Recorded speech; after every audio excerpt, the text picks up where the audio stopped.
Hello. Hello, good evening. Let me go ahead and get the volume set.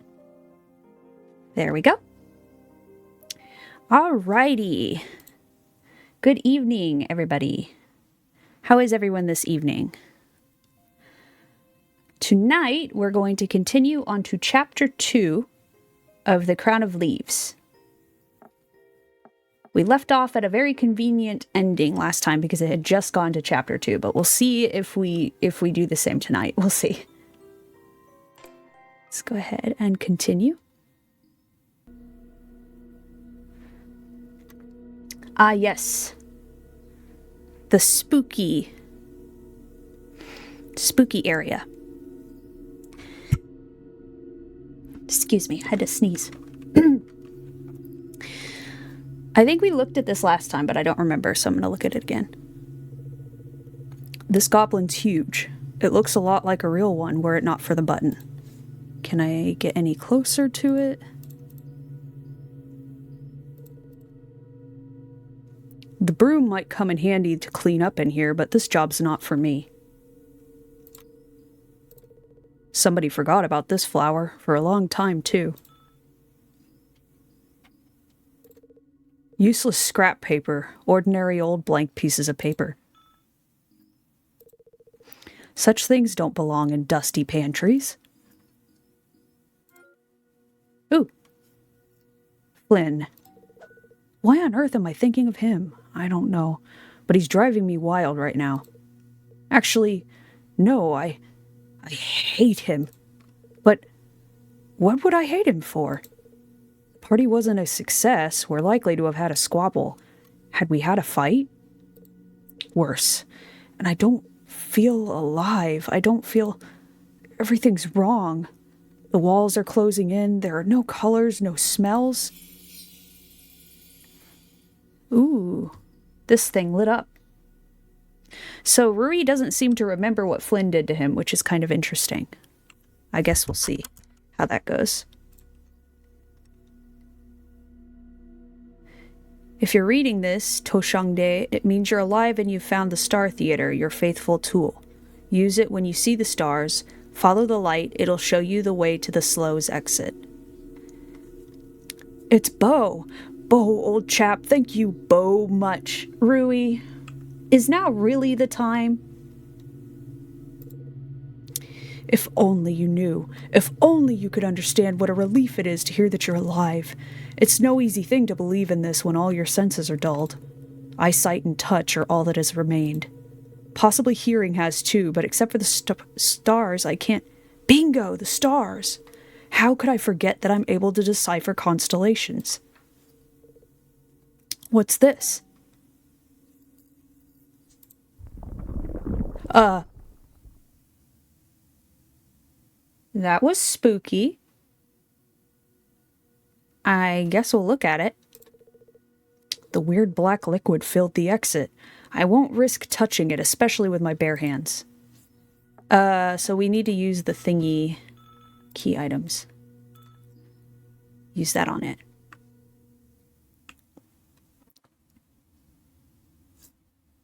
Each ring of the Star Theater adjusts a different positional axis of the stars. When a ring is rotated in the right direction, the stars begin to sing melodiously. Ooh, thunder again. Hopefully it doesn't impact anything too much. When a ring is rotated in the right direction, the stars begin to sing melodiously. The closer to the correct position, the more visible the constellation becomes. The lines connecting the stars will become bright and clear. The stars themselves will also be brighter and sing louder. You may choose to skip a constellation puzzle by pressing space. We're not going to skip. All right, let's see. Oh, I can hear it. It's getting louder.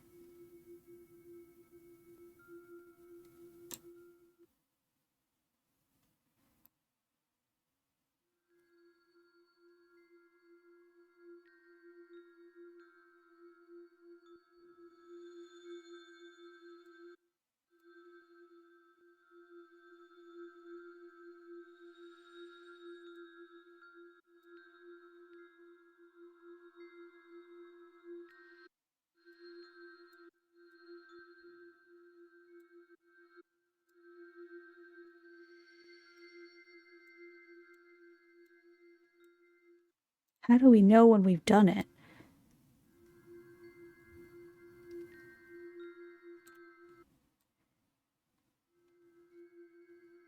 Oh, there we go.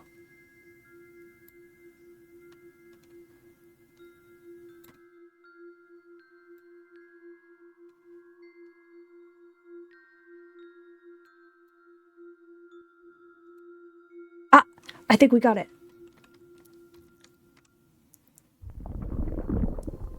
It's become surprisingly quiet. Right, that disgusting rumble has finally ceased. I got nearly used to it, but it's much easier to think without it, and I can hear something else. The stars. Their clear, fresh voices. I almost forgot the way they sound. Let's finish looking around here first. One can see completely different stars through it.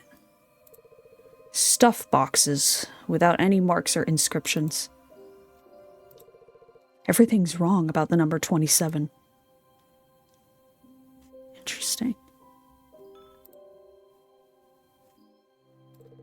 It's sticking. Something's preventing it from spinning. The regulator's running freely, but it's of no use. I can't read a single word. All the letters in these books are blurry. Ooh, that's spooky, man.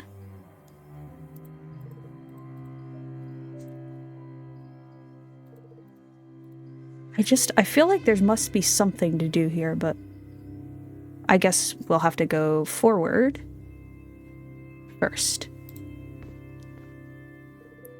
Everybody's gone, apparently long ago. No one even cared about cleaning up. Oh, wait. No, it's not the shining coin. This place looks very much like it, yet it's different. Here, on the right, used to be a pond. Just so, a little pondlet. And the shed with a separate table under it has disappeared too. The slough. Or slough? I don't know if it's slow or slough. I'm going to say slough. There are no colors or smells because it's not real. Be they dreams or memories, they have coalesced and turned into a silent trap to detain me here forever unless I follow the light. The food smells like nothing. All these dishes look like plastic ones and don't give you an appetite. Alcohol is an attribute of any party. I don't mind having a drink sometimes to set the mood.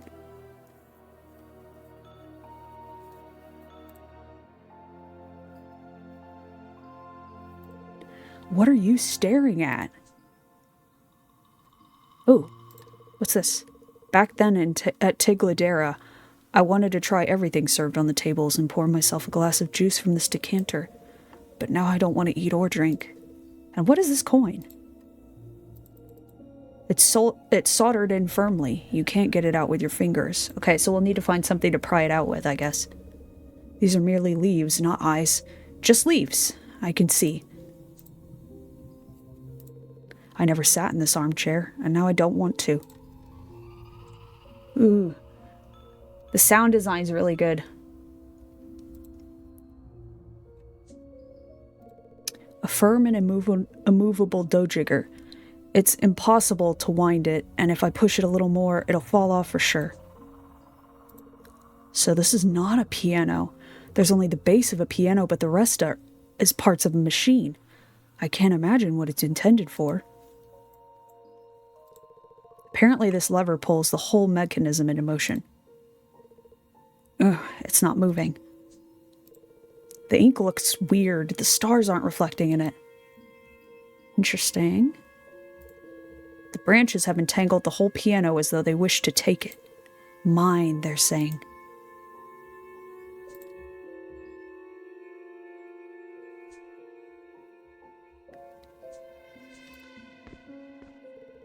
I remember there used to be the veg lamb Flynn had given me as a present, but in the slough, there's a piece of fence here, or a bridge. A bulletin board. But why? Another constellation, the only advert on the board.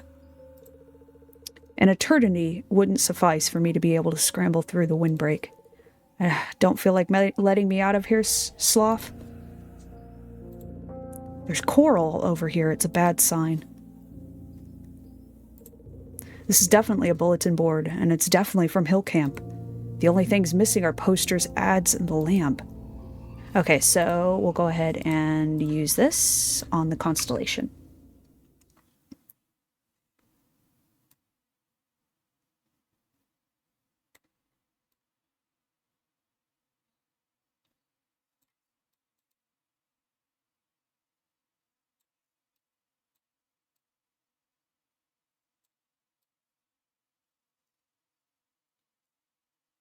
Huh.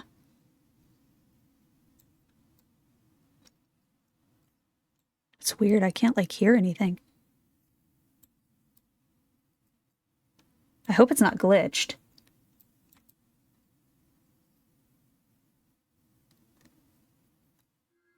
Oh, there it is.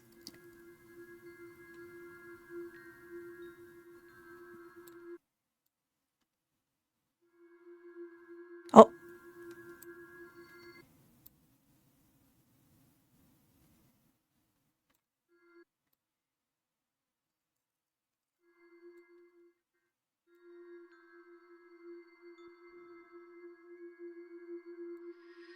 Ah, got it. That's it. I expected better help than scribbles on the board. Okay, what the diagram do we have here? Fire burns up wood. Great. Now, why didn't I think for myself to burn this windbreak up? As soon as I find a lighter, some flint somewhere, I'll make a fire straight away. I hope I won't have to yield fire by rubbing. Guide me, light. Still need to yield fire. Apparently I won't get out without it. Okay. What else is this way? I will not risk going there without light. Okay.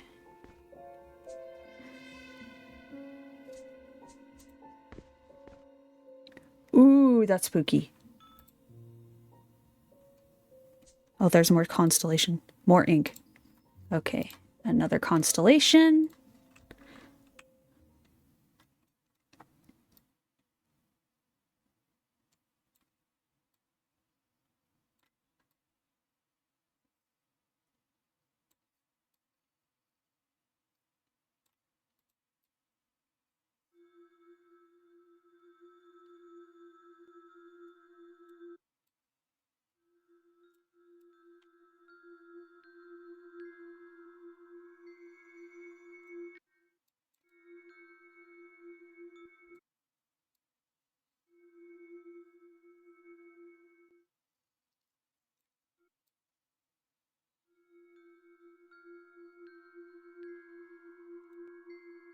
Oh, there we go.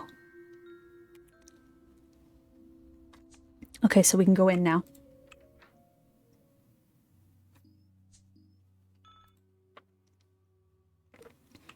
Inigo? I didn't expect to see this name here. So what is this device?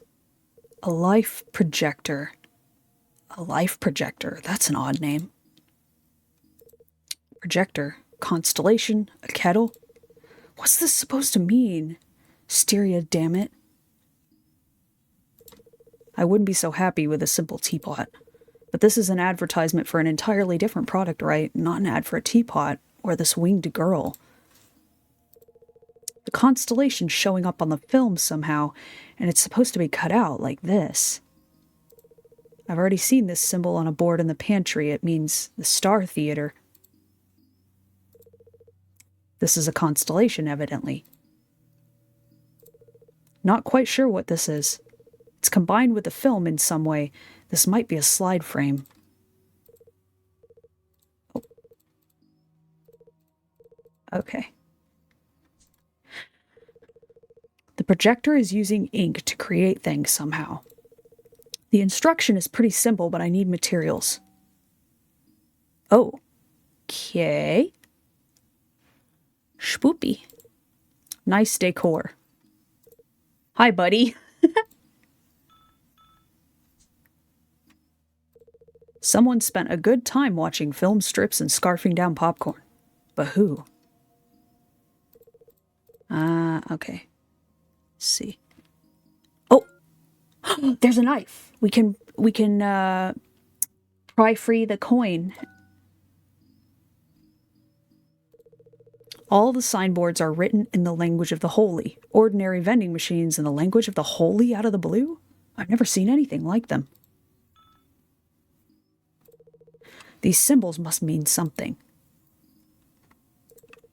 I stands for Inigo. I had no idea it produced vending machines as well. A big projection sheet, a pretty dirty one.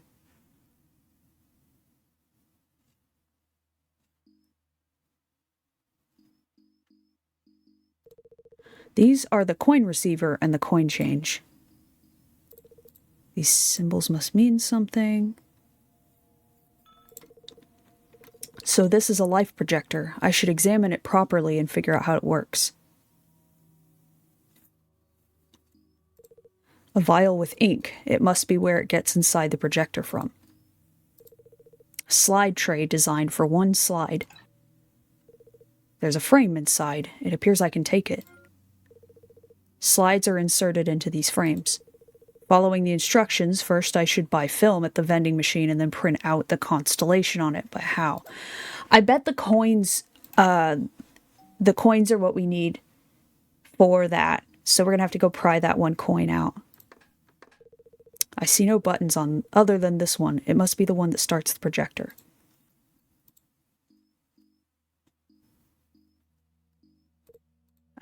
These must be lenses. Each of them has different metal angle pieces on it. They may signify anything or nothing at all. I have no idea if I'm supposed to do something with them. Okay, I think that's it. So then we should probably go back and see about getting that coin.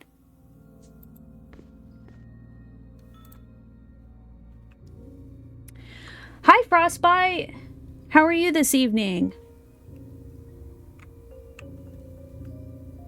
Or, somewhat early on stream. Yeah!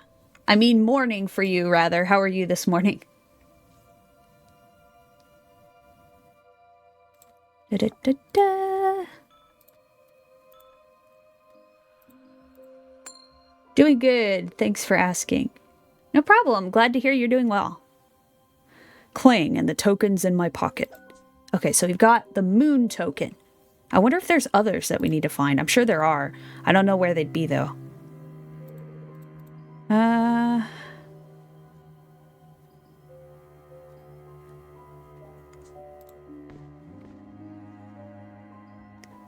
wonder if we can take the button off with the knife. Actually just got off work. Basically, my night shift. Oh, gotcha. I bet that feels nice to get off work after a long shift. How about you, good sir? Haha. I'm doing well. Thanks for asking. I'm excited to play more of this game. I'm hoping... I heard some thunder earlier, so I'm hoping we don't end up with too bad of a storm. That would be really unfortunate. But we'll see, I guess. Oh, we can do it. Okay, cool.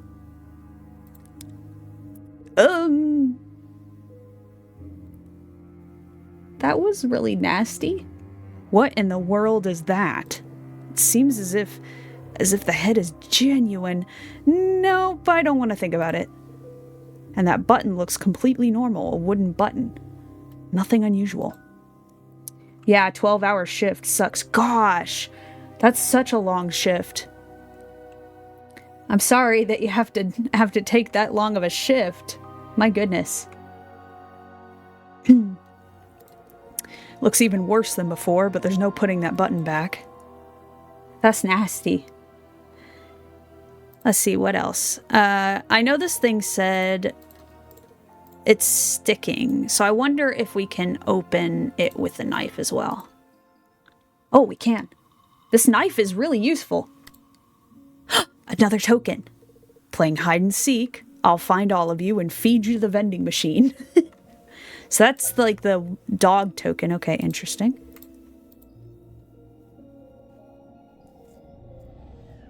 Okay, so we found 2 tokens. I wonder if that's enough to get the oh, wrong place. To get the film strip. Let's see. So moon. Okay, so moon and dog. So we can, in fact, use moon and dog.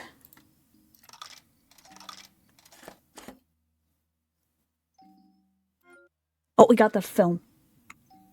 Okay, so we've got the blank film. So let's see. Can we use this? Oh, hang on.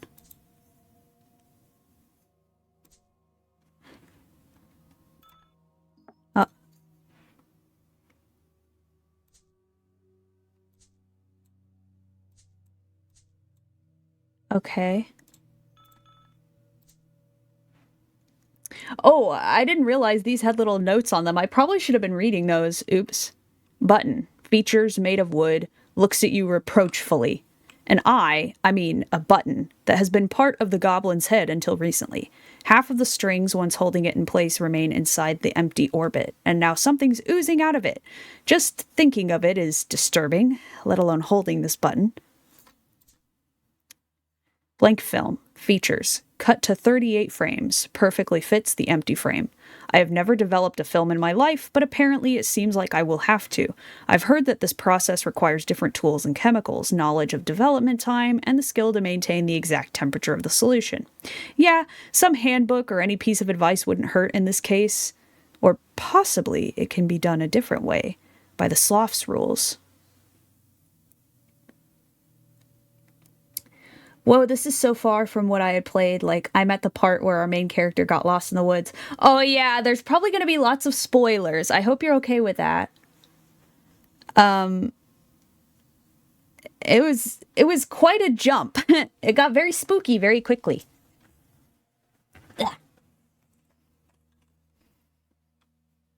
Empty frame.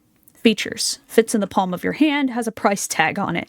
There is a rectangular through window in the center where a developed slide should be visible. Open it up, put a slide in it, snap it shut, and put it back in the projector. I wish I could have the chance to see what film strips the sloth is going to show me. Box cutter. Condition is kind of so-so. Blade is badly nicked. This box cutter was sticking out of the coin slot in the vending machine. If somebody was trying to get a stuck coin with its help, then clearly that was a bad idea.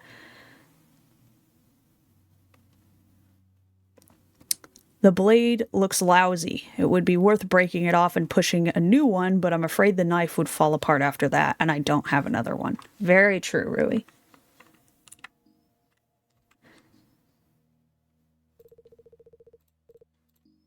Okay. So we've got the film. I'm assuming that the piano is probably used with it some way, but I don't know how it's used. Holder or frame. I wonder if we can put it in somewhere. Can we use it with anything? How do we... Okay, the button's not useful.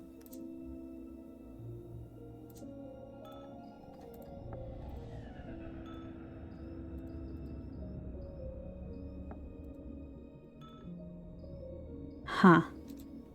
Okay. Ha ha, it's alright. Or I'm gonna just lurk for a while. Okay, yeah, feel free. Feel free to lurk. Lurking is entirely valid.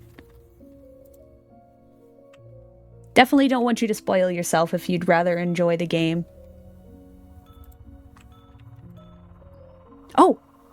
Okay.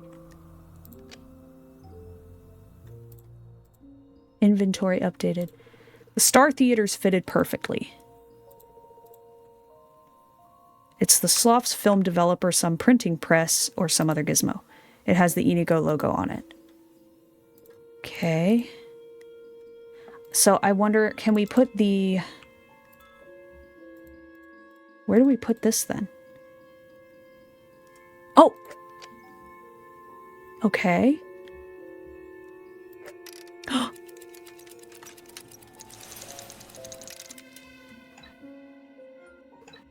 It's wet. Is it supposed to be like this? Okay, we got this. Let's look at our inventory.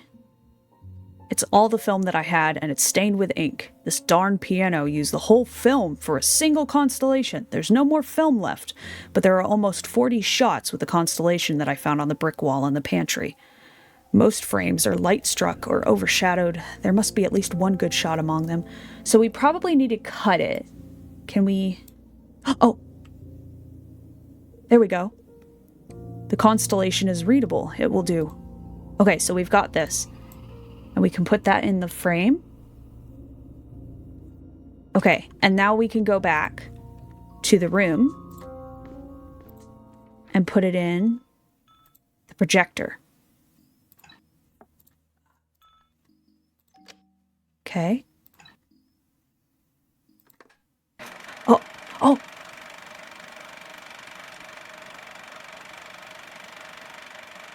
What the heck? What?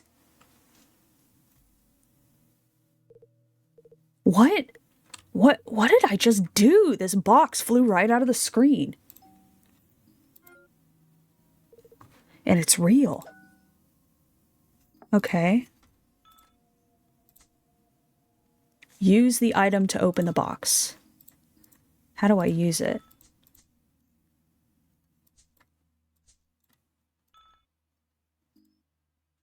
How do I use the item?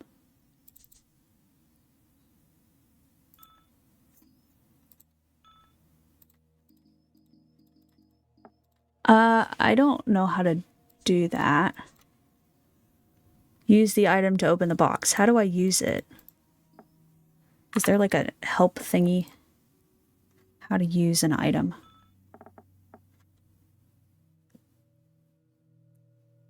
Oh yeah, I probably should save as well.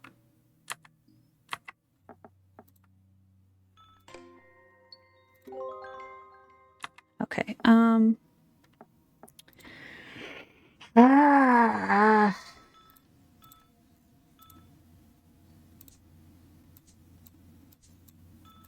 How do I use it?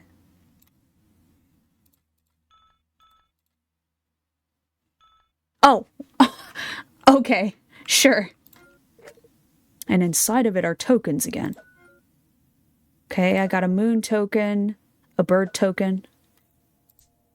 The rook token. Oh, it's the rook. The rook token features almost destroyed by time or the slough itself.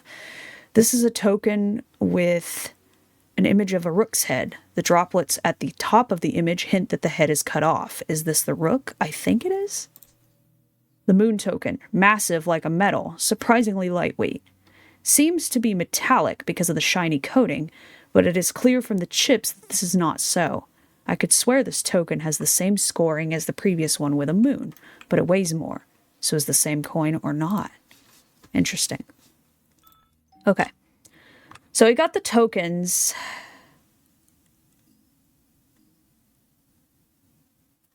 Then we'll need to put the bird token in here. What do we get? Oh. I heard something. Was it the change? Oh, it gave us the last 2 tokens we need. Let's look at this first. Cut in half, taken with the Inigo camera. This is a picture, or more precisely, a part of it, that I took at Tigladera. Flynn is in it. Bo asked him to look into the camera, and now I can see the emotions Flynn was experiencing at that very moment. But I don't care about them. I don't understand why he did what he did. The picture is covered with drawings. I don't know by whom. I don't know what for. If I find the second half, would it clarify anything? Isn't that the same, like, thingy that was on that door at the mansion that Vander was, like, scared about? I think it was the same symbol. Interesting. And then there's just a bunch of 27s written on here, which 27 was on the calendar in the pantry that we were just in. Interesting. The finger token. Features scratched. The enamel has color. This token is unique. It is not even the lamb juice color of the enamel that makes it unique. Color. Color. Why can I see the color? But the image is of a human finger. This token is worn and was deliberately scratched with claws, and the edge is so sharp you could cut yourself with it. So this is interesting. This is the only thing that we've seen so far that has color in this area. Dog's token. Tiny but weighty. This token depicts two dogs ready to rush after their prey, or maybe they're just watchdogs. Is it just me, or does this token have the same chips in it as the previous one? Interesting. So it's just the same token? Weren't there two wolves as well? It's interesting. I wonder what all of it means. Okay, so first of all, we can use this here. And what do we get? A sheet of paper. Looks like a short manual.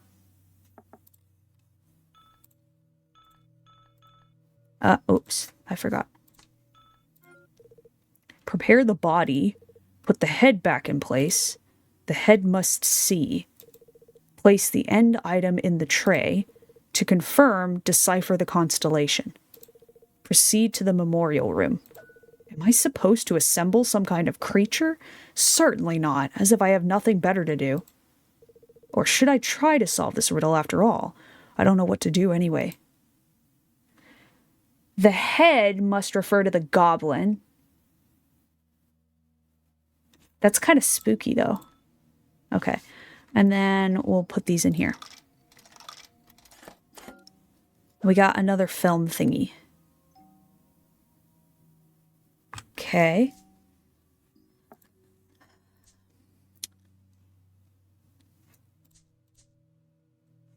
Okay.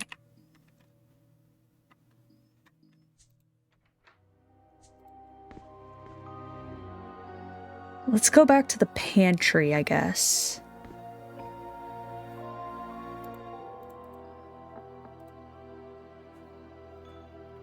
And I can't put this back on?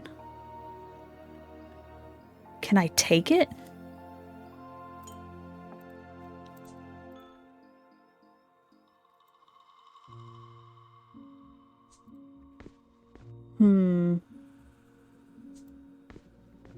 Okay.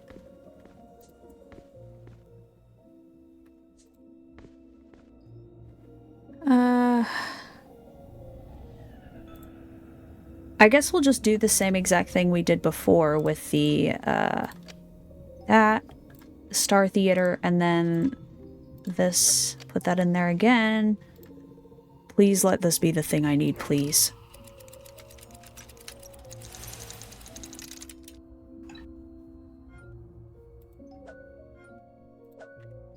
Okay. Another developed film. This is simply a developed film, or is this a printed out one? The Star Theater transfers constellations onto the film, and the piano develops them on the film, right? Right. Which means the film's developed. Good thing I figured this out. I need to look for a great still to cut it out. Oh, shoot. Wrong. Alright, we cut that. This one looks okay. Slide with a different constellation. Oddly enough transparent, oddly enough sticky. A word from the big black world that's descended along thin strings, bound down into my hand straight from heaven. I could look at it endlessly, or I could shove it into the frame and finally send it into the projector. Okay. So we need to go back here.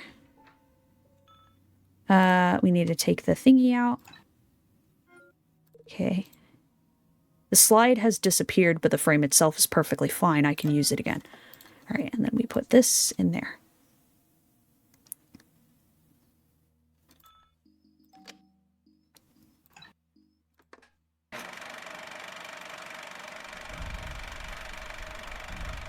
Oh, what the...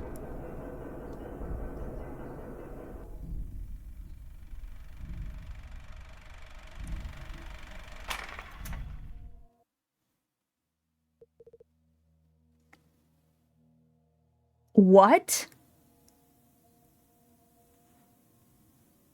So wait, I thought we were Rui the whole time, but then who's this dude? What? I'm so confused. What the heck? Is this... That's a good question. You don't look like fire.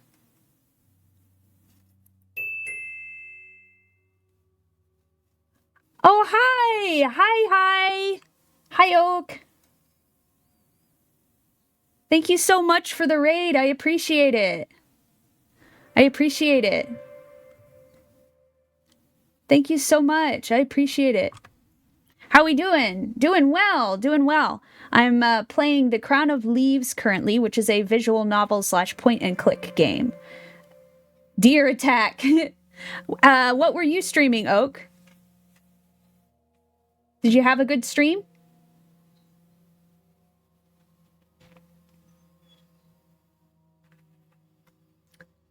The Minecraft. Good deal. It was pretty nice, I guess.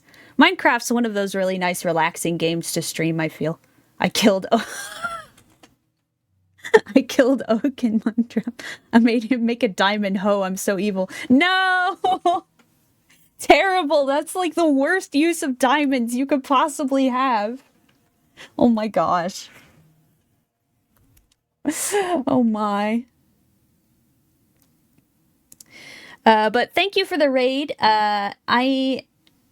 In case anyone doesn't know who I am, my name's Drowsy. I'm a not deer VTuber, and I kind of just do variety content. Mostly art, visual novels, and folklore related streams. Jesse was the voice in my head. Swifty was killing me. Oh no. Oh my gosh. So it was very chaotic, I hear.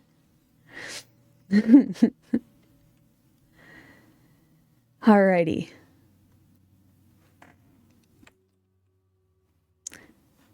Let's see. I've seen you. Just right now. We have seen each other just right now. Weird not deer. Yes, exactly. I am the weird eyeball deer.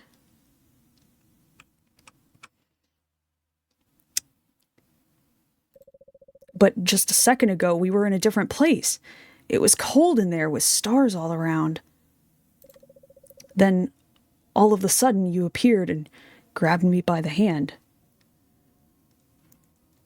I love your deer creature design. Thank you, thank you. I appreciate it. I appreciate it so much. I really like creepy deer designs and deer monsters and stuff. They're so much fun. Jesse has like a bazillion eyes, I don't know. Oh, really? Interesting.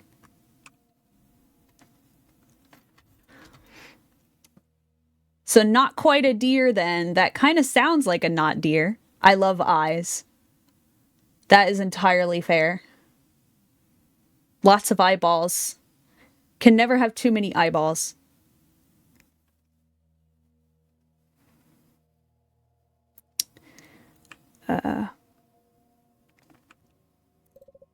So you saved me. Thank you. Exactly. There were goblins in there too. Huge goblins. They're tasty. Tasty eyeballs. Eyeball stew.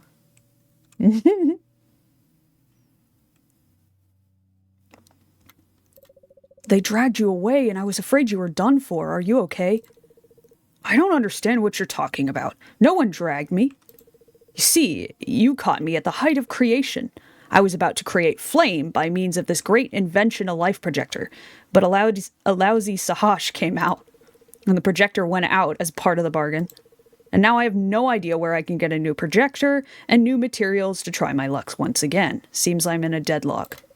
A lousy Sahash. I've ousted all my lice since yesterday, so you have nothing to worry about. Now, where are we? Looks like a smoked-up theater. You say you had created me with a... what did you call it? A projector? What does that mean? A life projector. Listen, your company certainly makes me happy, but would you be so kind not to ask too many questions? Your babble would only be annoying. I don't understand the rules of the sloth either. I'm just doing what I'm told to. Whatever you say. So we're not in the flat, are we? Are we in the sloth? Yes, we are. Aha, now it's all clear to me. No, nothing's clear to me. You said someone was controlling and guiding you. Who is it and where? Oh, right, questions. My lips are sealed. Not controlling, but helping. My friend is guiding me, shedding light on my way, but he's not present here himself. Perhaps this place is dangerous for Sarai. So he's a Sarai. Splendid. A Sarai led me into the middle of nowhere, and now here I am in some slough. At this rate, it's better to trust one's instincts than a lamp that's conveniently turned on just now. Beau's on my side, I know it for sure. He left a message for me where he spelled out my every step. Things had run smoothly until you cropped up.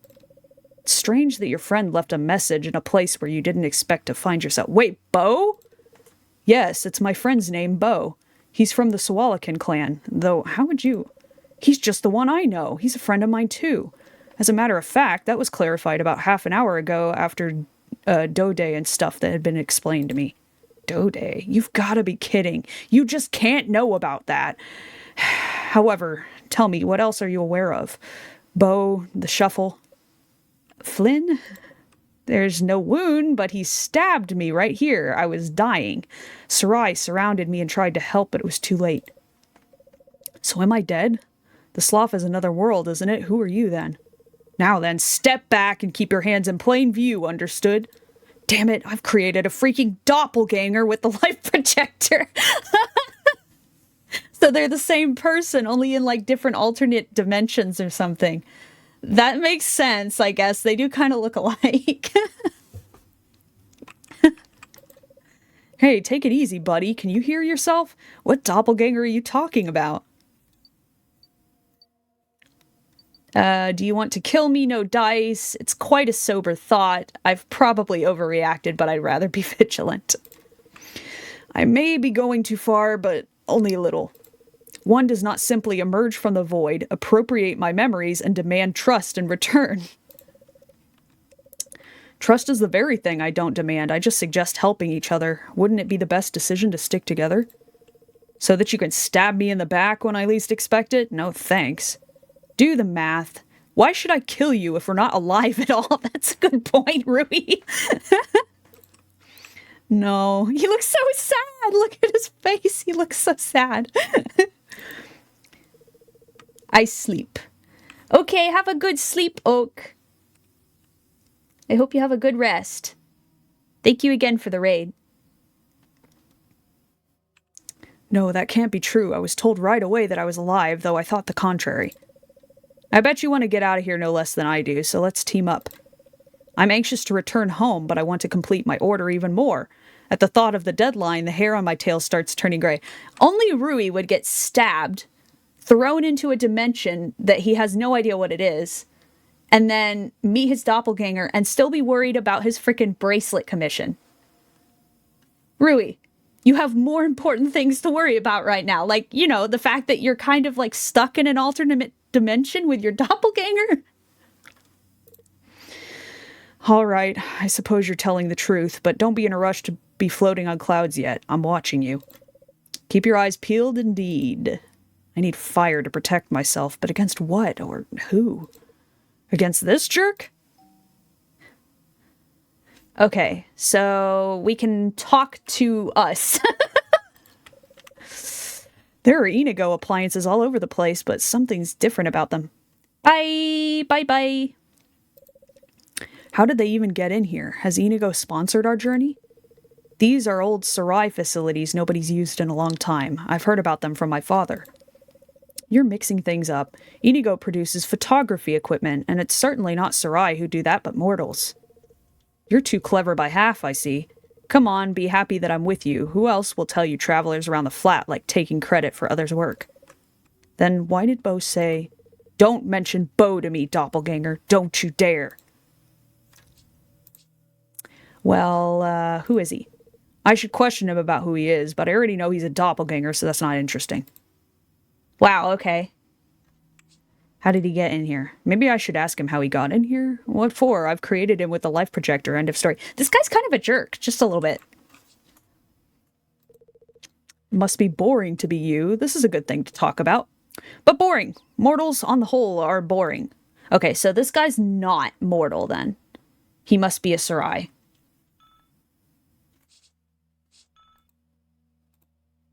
Okay. So the projector's borkin, so we need to figure something else. Oh, the lamp's gone. The light from the lamp's gone. It's no longer... Wait, I know this place, the Shining Coin. I celebrated my birthday right here. My birthday. And no, you're wrong. I was here a minute ago, literally. The piano, tables, stairs. If you were more attentive, you would have noticed that the pond is now absent. The what pond? A small one. It used to be on the right. Oh. Well, I'm not a fan of water. I can't remember quite well what was going on after Flynn jabbed me with a knife, but he wasn't invited to enjoy some tea and strudel, obviously. The Sarai were beside themselves. They were going to tear him to pieces. No one would have done that without trial, so he was caught, tried, and must have been executed. Which is wonderful, at least revenge won't distract me. Distract you from what? Of course I understand you want to get out of here. I agree this place is not so hot, but what's next? What's your goal? You tell me, what's your goal? Actually, I had to complete a customer's order, but suddenly it turned out I could read constellations, and I absolutely needed to decipher the Crown of Leaves. You see, I used to be keen on that until I had to change vocations, and then Sarai themselves told me straightforwardly it was my destiny. So now you're going to give up everything again and get back to the stars? I don't know at all. It's what I've been craving for so long, but I have no idea what this crown is or where to look for it. That's right. If you've chosen your way, then follow it. Besides, it's wrong to deceive customers. If I were you, I would never do that. ... I won't buy into this manipulation. And you don't have to. Only one of us will get out of the slough because one of us, and I'm now 100% certain who exactly, is but a fake. Wow, okay.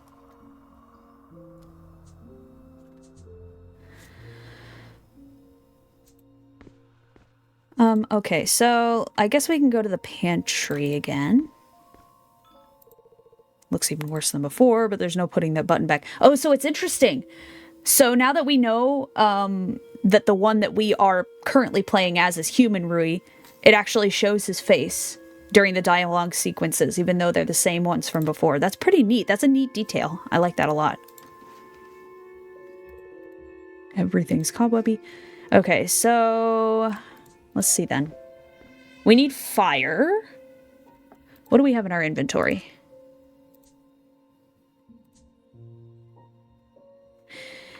We have this button, but like, what can we use the button for, I wonder?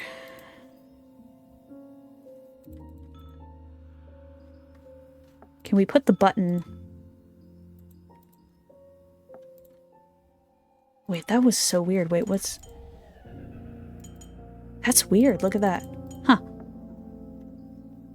I wonder what we do with the button. We gotta have something to do with the button. Oh! Look, a door. Why don't we try opening it? There's a keyhole. And where would the key come from? Aha, but no handle, and as you see, it occurred to no one to hang the key on a peg close by. But you could always look for a clay toad or brick and fumble under them. A real viper you are. You know what? I am going to look for it. He's so cute! Look at the little dot eyes! That's such a cute... Oh my god, that's so cute! Look at him like the little whiskers, the little dot eyes. So cute.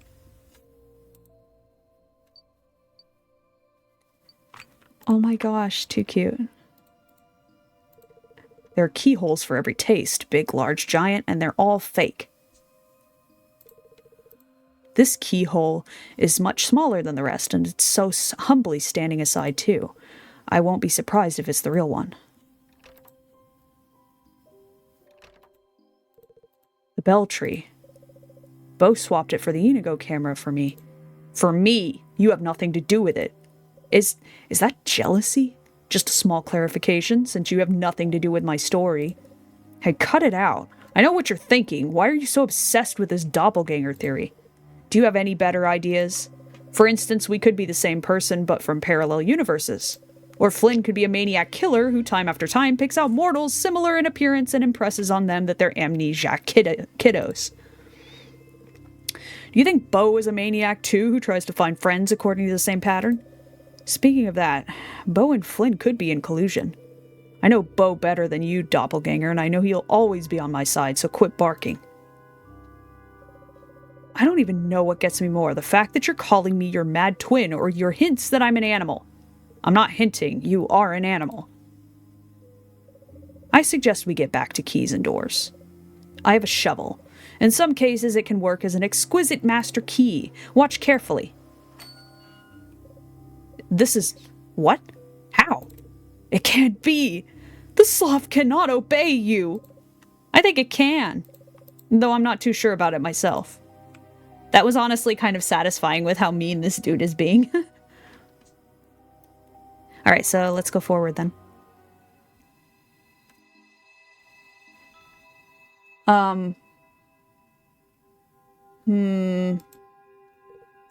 Oh. Okay. That's a bit grim. A corpse? Is it real or... real? You know what? It resembles you. Yeah, I got that impression too. All we have to do is understand whether it's a vision created by the sloth or he's a stranger, like me. I suppose he's part of the local landscape. I'm not in the mood to look at this any longer. The flowers on these bushes are glowing on their own, but for some reason I don't think they have anything to do with the guiding light. One can barely hear them sing, but the singing sounds like an echo. I hear this too. You wish. I like the detail that you can actually hear them singing. It's kind of neat. Oh. Hey, I've decided to check something out. Come here. What's that? Do you see the stars in the puddle? Go ahead.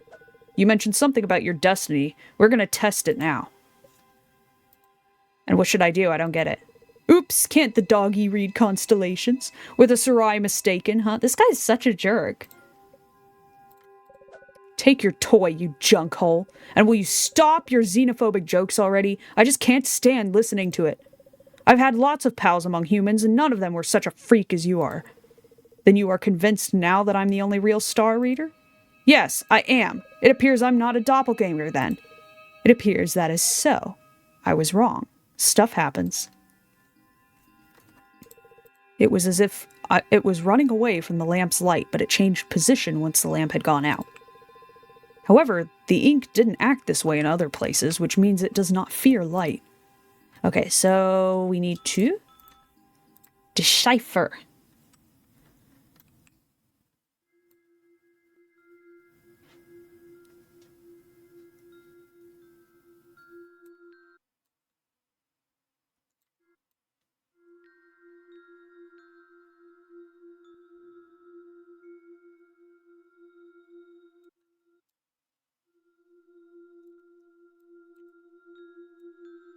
There we go.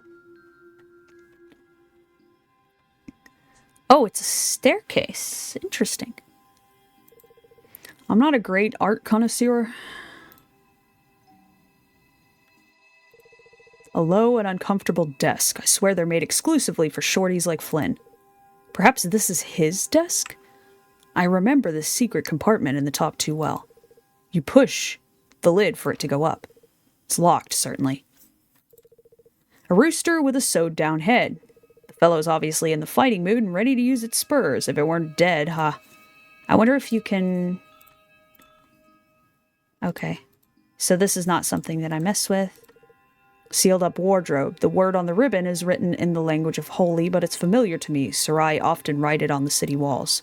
Akron, beware. It's as if this armchair was inviting me to sit down. Fat chance. I know some armchairs. They're hideously uncomfortable. Okay. Wait a second. This painting makes it clear what still life's supposed to be here. A flower, spinner, and scissors. Weird set. Can't make any meaning out of it. Okay, so we need to find these other thingies. Probably and put them back there. Let's go down here. Come on, let's not drag our feet.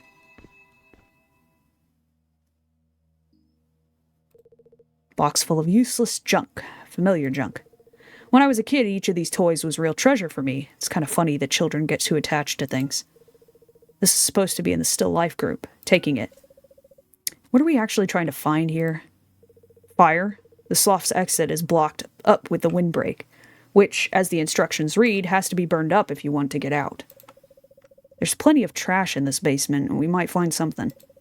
Say, when I initially found myself in the slough, you said that you had tried to create fire with the life projector. Yes, and what of it that? Would it be faster to yield flame, I don't know, by rubbing? Since there's a whole windbreak over there, it shouldn't be a problem to find dry wood and tinder. Go try then if it's not a problem for you. Why are you hanging around and haunting me? I'm doing fine on my own. First, you created me. Next, you broke the life projector. You aren't really doing well. Honestly, I'm trying to make this dude as redeemable as possible because he's annoying me. Not me alone. I feel that it'll only get worse. We'll have to handle it. If the slough is inspired by your memories, I don't even want to think about what we're in for next. Fully. What is that thing?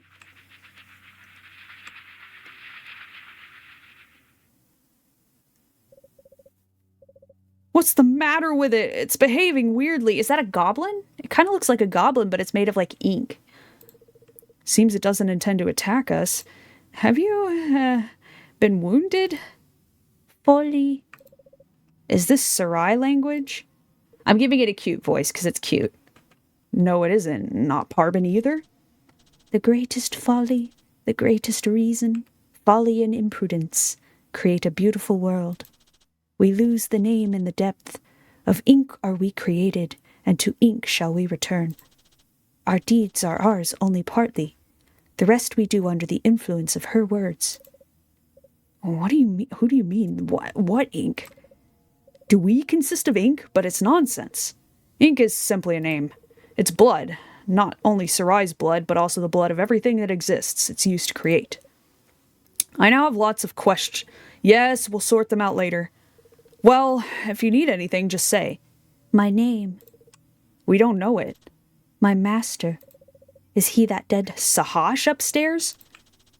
From one are we made, differently are we shaped. It truly doesn't like curt answers. It would probably sail through the Institute state exams that took me a whole year to read up for. By the way, it recited a line from the Revelations of a Hermit of Mount Fearin, which was ciphered by 2 different methods. I even managed to decipher some of them. Cut the gab. You're interrupting. Anything else? My name, my master. The name shall give me freedom. Seems like this is all there is to it. If the master is in the room next door and this cutie can't crawl out and reach him, it means something's holding it.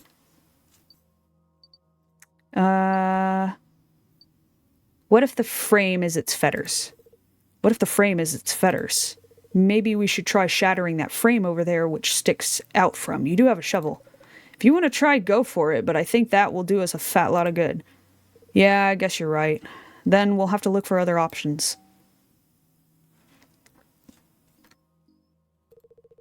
A pigeon without a head, but with arrows instead. A one-eyed cat with a flat face. Where does the sloth draw these images from? I don't remember anything like this. Judging by the chain snippet, this chest's not a mere storage box, but an ink reservoir, and it's supposed to be hung from the ceiling. Flynn might have had one, or Bo, I don't remember exactly. Another Inigo's offspring, I suppose. This looks like a huge fish's spawn. A Solomonari headform. What did you call it? Solomonari? That's the way I called it. But it looks like a rook's skull. A very big rook's. I don't think this is a real skull. Okay, so we've got the key. So the key is just laying here in plain sight? No catch? I won't complain. The key is a useful thing when you're in the slough. What else? I've definitely seen the thingy with beams somewhere. In Flynn's house. The other is a spear. Also a familiar one. Some boring minerals. I know what's running through these pipes. A ram cut into pieces. I found this branch when running around the forest. It was all covered with little soft feathers put together in fluffy balls. They didn't last long. The stream killed them. Anything else in here?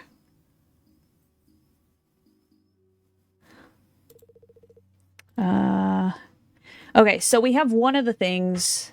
Wait a second.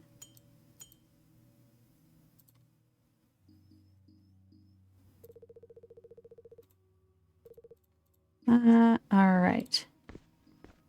So then we need to... Thunder's getting a little bit louder.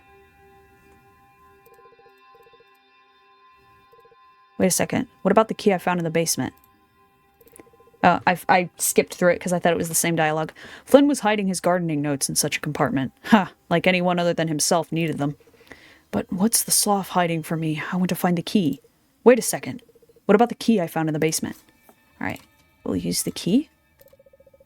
Why didn't you ask me to open the compartment? I'm sure Kotzi would be able to easily handle that. I don't trust shovels. What's this? Looks like a photo staff. This is none of your business. This is that shot, isn't it, with Bo and Flynn? I said this is none of your business. Okay, so can we put the photo together? Okay.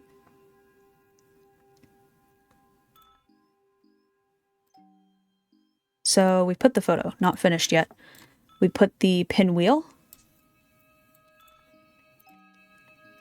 And we need a flower. Should be, is it one of these ones? I believe one of those flowers is supposed to be in the still life group on the table, but the stalks are very rigid and ouch, thorns. Okay, so we need to use the... There we go.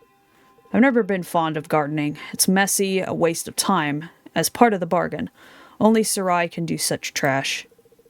The juice is so caustic that it's corroded the knife, but on my hands there's nothing. But of course this isn't juice, this is ink.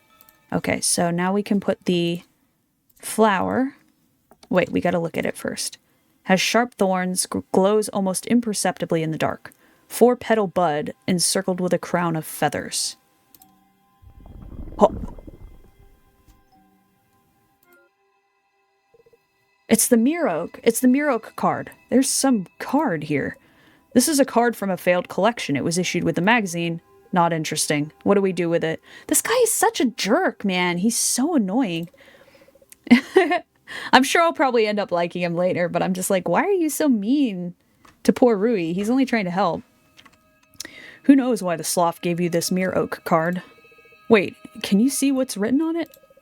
Nope, but I have the same card. There's no name on it, only a price, but I can easily recognize the Mir Oak.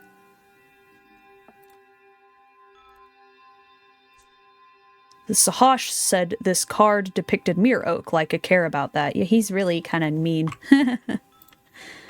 Okay, so... I recall asking Flynn to buy me a hen, but I don't remember how that turned out. Okay.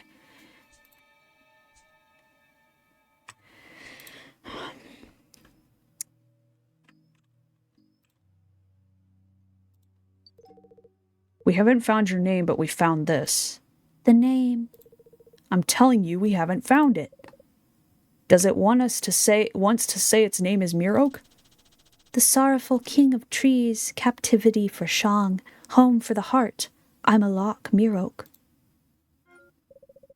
Just exactly as the same as the one as I'm working on, only mine is white, and this one looks like as if and this one looks as if it were dirty. And even soft and wet like a rotten piece of wood. Are you working on a Mir Oak bracelet? Yes. Geez, they're totally identical. There simply can't be another one. I've been making it from a unique sketch. Put it on. What for? I want to see what will happen. Put it on. Well, that's odd. Alright, take it off. We need to take the bracelet to its master. Okay, so then we put... I don't want to do this, but I guess we have to put the bracelet on the corpse.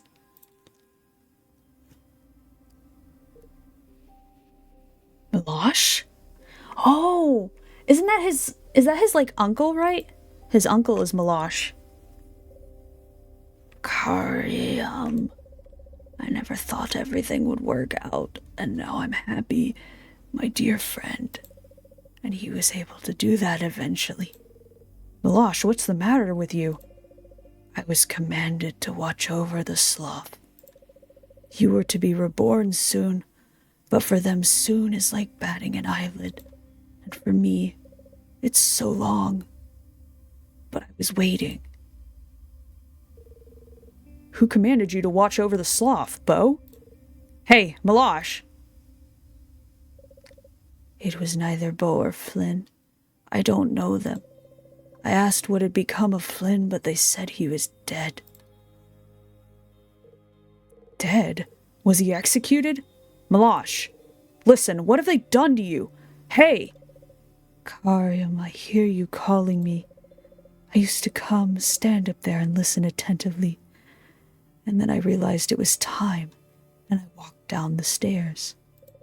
Apparently I was sacrificed, but I'm glad that he pulled it off so cleverly. You'll decipher your crown of leaves for the king, and for me, please live. Uncle Malosh will get you out of here. Rui? Hello. I didn't expect to see you here, but I'm sorry for you. I'd rather the same thing didn't happen to you. Don't tell the family. Agreed? How do we get out? I need to find fire. Do you know where to look for it? You already found it. He is right behind you, my dear brother. What? What should I do? Tell me. It's too much for me. Malosh. I believe he's truly dead now. So that's who beloved brother Karyam is. That's you. Okay, so this guy's not another Rui. His name's Karyam. I've seen this inscription in a jewelry materials handbook. Yeah, we did. We did, actually. We saw that at the very beginning of the game. Have you poked your nose into my present, too? Malosh is my uncle, and this handbook passed on to me almost hereditably. And you're his nephew Rui, who I've never heard of. A jeweler, making a Miro bracelet. We need to decide what to do next. No, wait. We need to puzzle everything out first. If Malosh is right, and now you're in his stead, this explains why you appeared here. You're my new partner. I'd rather be a doppelganger. I absolutely don't like this whole thing, so let's think of what to do with Malosh's body. Brilla has considered him to be missing for so many years, and he's been here. We need to take him with us to bury properly. Have you heard what he said to you? Don't tell the family. There's nothing left to bury anymore. See for yourself, the sloth has half guzzled him.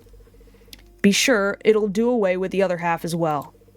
Why was Malosh watching over the sloth? Come on, do something. You always speculate on stuff. Buzz off, will you? I see you're a hotshot and everybody sacrifices themselves for you at every occasion, but I don't care a cent. I'm not eager to end up like my uncle, and neither do I want to be a substitute, no matter for who or what.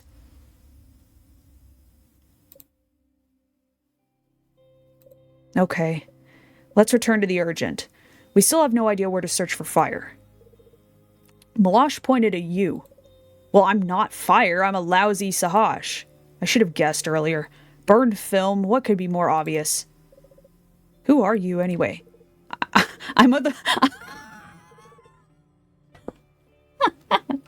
I'm a mother-fracking star reader, a son of a Sarai and a mortal woman, the chosen one, the savior of the flat. He's so... Can we go now? If you're the savior of the flat, then why did Flynn kill you? I don't know. Judging from what I've seen in your memories, you couldn't suffer each other. Screw you, that's none of your stinking business. 2 of my friends are dead. Why? Who allowed them to die? They betrayed me, Styria's damn them. What am I going to do without them? Who's going to help me?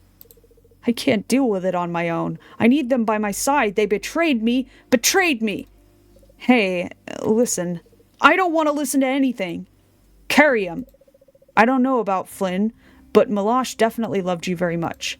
Self-sacrifice and betrayal have nothing in common, don't you see? Why would he sacrifice himself for me if he died anyway? What am I going to do? And why did Flynn treat me this way? He used to cook, pick out clothes for me, and string my shoes. I'll have to buy shoes without strings, but I don't even have any money. Are you really worried about shoestrings right now? No, not about shoestrings. You don't understand. The order is disturbed. If Flynn is gone, what's the point of Bo? If Malosh is gone, what's the point of me? Who brought me back to life if it wasn't Bo? And what for if nothing will ever be the same again? It's all for the sake of the crown of leaves, evidently. Yes, it's all for its sake. I'm a lock mere oak, a good tired lock which shall protect you. Well, awesome. Now this monster is going to trail along behind us. And that's good, we could use its help. Farewell, my friend, now I know everything. Well, that was dark. I loved the little friend though, the little ink friend. It's so cute. I've never seen you before. I remember Malosh, but not you. Have you been able to turn into a snake before, or do you look like this in the slough alone? A protector's hands give me strength, but the strength is waning. The ink is stifling it. The Lockmere Oak was always on guard for your Shang while your Shang was transforming into Dode. Dode is amnesia, you silly worm. Your Shang was transforming into Dode. Do you realize what you're driveling about? Do you think I was transforming into amnesia? Your Shang was transforming into Dode. You shall recollect. Who's your master now? Since Malosh is gone, does it suggest Rui's your master now? Fire is its own master. Fire does what it wishes and battles who it wishes. Fire shall help, but do not vex it if you are unwilling to singe your feathers, Mr. Bird. Just what I need, your advice, you worm. I'm my own master too, and one shouldn't vex me either. The Lockmere Oak is your friend. Fire is your friend. Your sole enemy is Folly, and she had feared you until she threw you back far away, hurled you out of her house. Now you shall have to start afresh. A lock? You called yourself a lock. What does that mean? The Lockmere Oak does not understand what the Starboy is talking about. Here we go again. What does this lock mean? Lock? Never mind. Folly? You're constantly speaking about folly. The greatest folly, the greatest reason. Folly and imprudence create a beautiful world.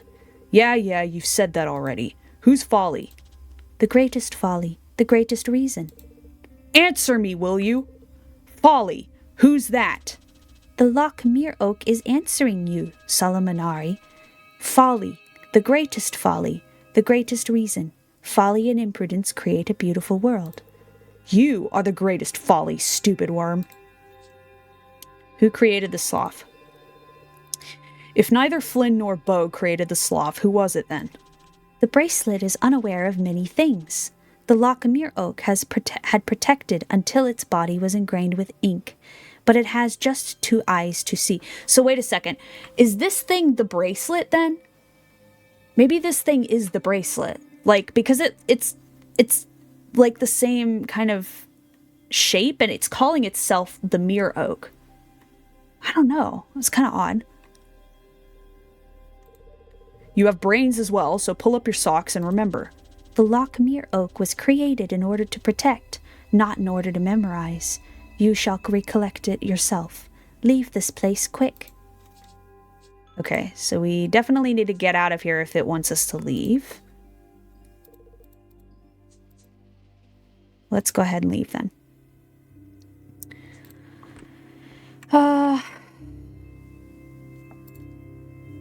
Let's talk to Rui. How did you even meet Malosh? I can't imagine what in the world could have brought you together. We were brought together by one gloomy and peevish animal who is also raising me and trying to teach me how to live. Flynn? But how did he get to know Malosh? They were drinking together. It wasn't even like drinking, hard to say. If it comes to Gromadog, that's not what you'd call a collective drinking spree. Though, they had cider too. It's beyond me. How did Malosh manage to keep that all a secret? And most importantly, how did you draw him into all this whole thing?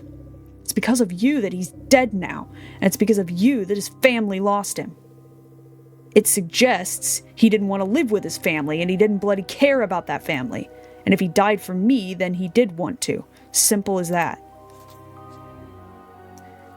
Seriously a big jerk, but, you know. I imagine he has reasons to be. What are those prophecies from Mount Fearin?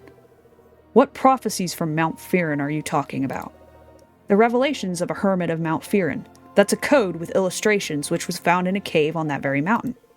Oh yeah, and that hermit just gave it to you? The code was found about 300 years ago, so indeed the hermit's remains didn't put up much of a fight. So what is revelations consist in? Flaunt your little brains. I remember well what the snake said. From one are we made, differently are we shaped. This means every rational being has shang, but law, or the body, differs. Is this all you remember? Yes, this is all I remember. Well, who are you anyway? Malosh never told me about you. We weren't very close, and I studied abroad for many years. Then why the Tagar have you become his successor? Because we're both jewelers and I'm his relative? I have no idea. Why on earth is a jeweler supposed to be your partner, and what if I'm not willing to be one? What, a jeweler or a partner? Either. You're not willing to be a star reader's partner? Why not? Because I work alone, and in case I wish to decipher constellations a bit, I'll do fine without you. You won't be able to decipher constellations, no matter with or without me. You're a jeweler, not a star reader. I'll figure it out somehow. Discuss the Star Theater. You decipher constellations with this thingamajig? For your information, this thingamajig is called the Star Theater. You need to look through the rings and take guidance from the singing to arrange a proper constellation. How does that happen? I mean, what do you do with the constellations? I'd like to know how you manage to understand them. That's simple. All the constellations you see are false. They have wrong patterns. Only I can imagine them without lines. That's why her deceit has no effect on me. The theater helps me to put the stars in their place, and then their meaning becomes obvious. And I thought the stars could represent letters or syllables. By the way, whose deceit are you talking about? What?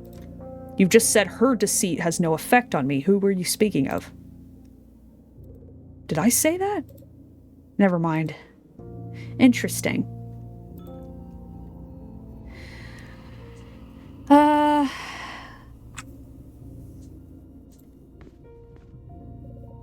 What should I do? Burn up the windbreak, of course. This is what the whole fire search business was about. But I can't. In fact, it beats me how to do it. Perhaps the snake will help us with this somehow. I'll talk to it. Fire. What should I do for fire to manifest itself? You see, this dummy, this Rui, doesn't even think of burning. The Lochmere oak does not burn, could not burn, and shall not burn. Flame hurts. In the lock's body, in my body, there's too much ink to endure the pain. I'm not asking you to burn, you dingbat. I'm asking how to make Rui burn. The ink shall light the stars inside your head anew. The ink shall light the flame. Learn the language of folly, and you shall find yourself in her house again, and then no one shall be able to banish you. Do you suggest that I drink it, or what? Look at you, the ink doesn't seem to have done any good to you. Only those who know how to create may drink the ink, and the wooden bracelet shall remain a wooden bracelet, a bracelet of mere oak, the sorrowful king of trees. I can't give it anything. I asked the lock how to make you burn. It said the ink would light the stars and the fire. But the ink has harmed the lock. That was another question I had. It said only those who can create may drink the ink. Create, right? Well, I can. I'm a jeweler after all. Actually, I thought it was speaking of Sarai. Sarai create with the help of ink, sort of like with the life projector. So the ink will help me create a flame. It's all clear. Let's go. Where? Drink the ink. Why would I do that? I got it. You're the sloth's master indeed. If you drank the ink, you could change it as you please, create a way out of here for us, or rather, you would be able to do that if you were real Sarai. And not half. That's why I'm here, apparently, to give you a hand with this. So come on, let's drink the ink. I saw a decanter nearby. Burning it down, I've had enough.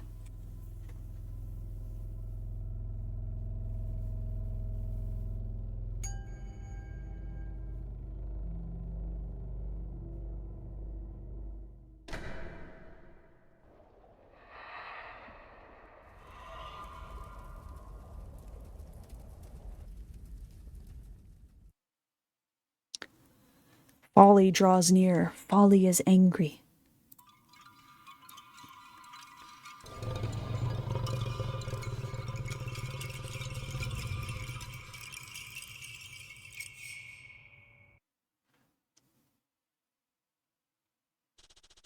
She shall steal your memories, Starboy, and she will turn them against you. Are you coming? I would not like to lose sight of you. You never know what can be lurking in these corridors. Don't even start whimpering. Whoa, what a cool transition. Also, I'm back. Hi, Frostbite. Welcome back. Yeah, that was awesome. It was a really cool cutscene. Don't even start whimpering. Go ahead, I'll catch you up. I need to look around. I need to feed another constellation to the theater.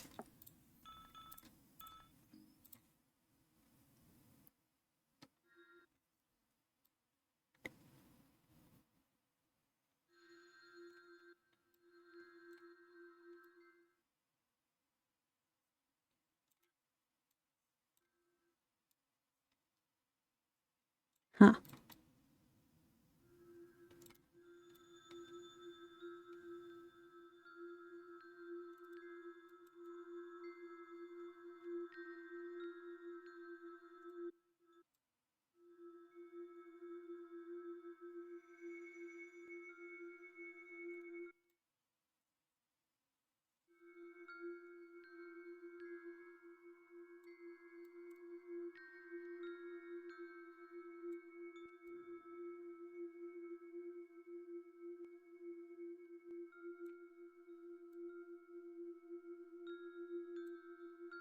There we go.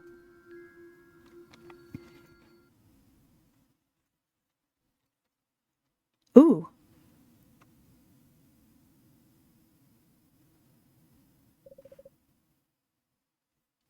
How are you still alive? Who? Folly, right? Are you Folly? That's Aunt Folly to you. So how are you still alive? The Sarai have raised me from the dead, or why do you care? Let's be evasive for now. Why are you asking? It's not your business. Oh, but it is my business. It absolutely is. I don't need dirty birds fouling my house. You should shut your windows tighter. Believe me, I'm keeping close tabs on that. You won't swing that by me twice.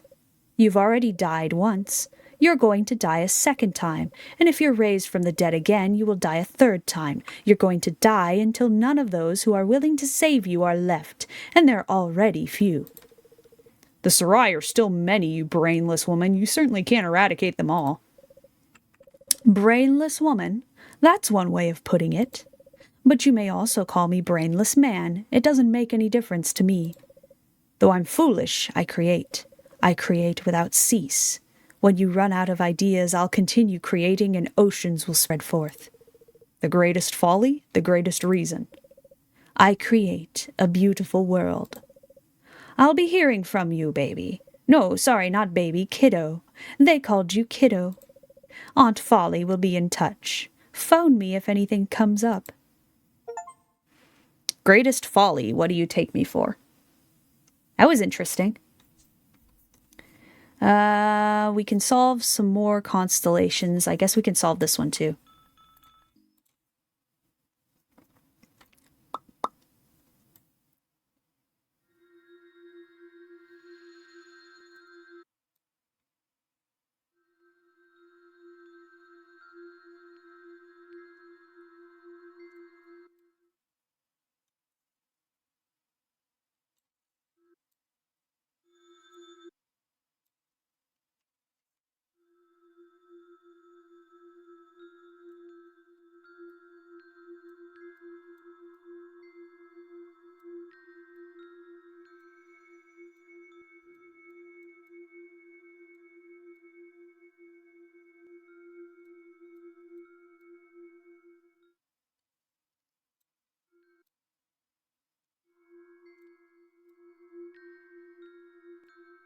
There we go.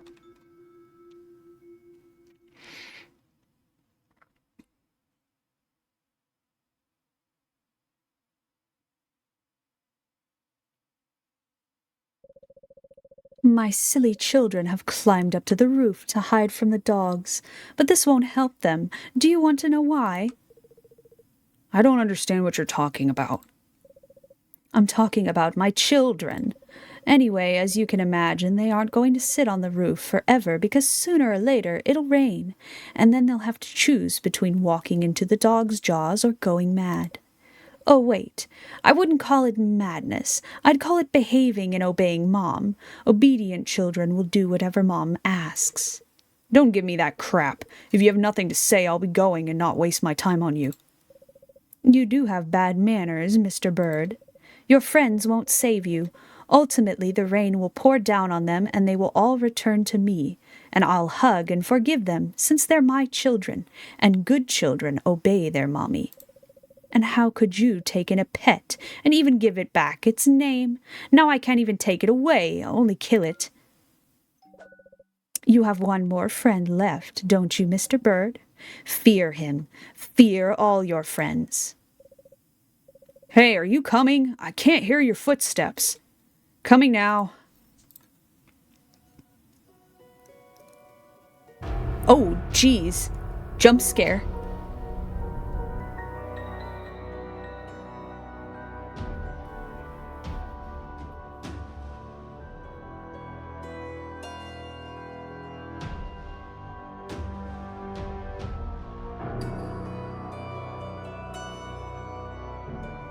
Oh, geez. Ouch.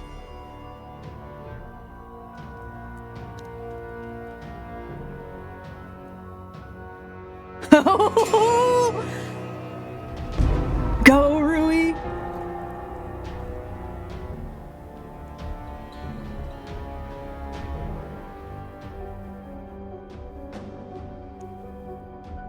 Oh gosh, ouch. Ouch, ouch, ouch. No! Oh!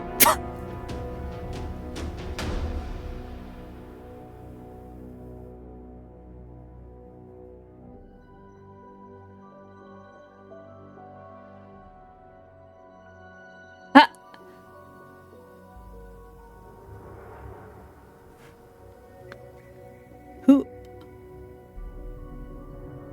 Who the... What? Who's this? Oh, I love her design.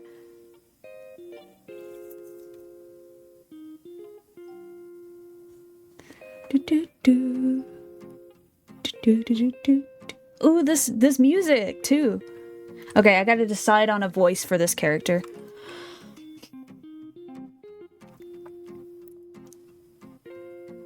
She's pretty too, yeah. Phew, almost too late. Where are we? And who are you? Hi, I represent a little-known company that designs terrific cleaning appliances. And you would consider purchasing one. Bear in mind that this show model is not for sale. Oh, by the way, here's my ID.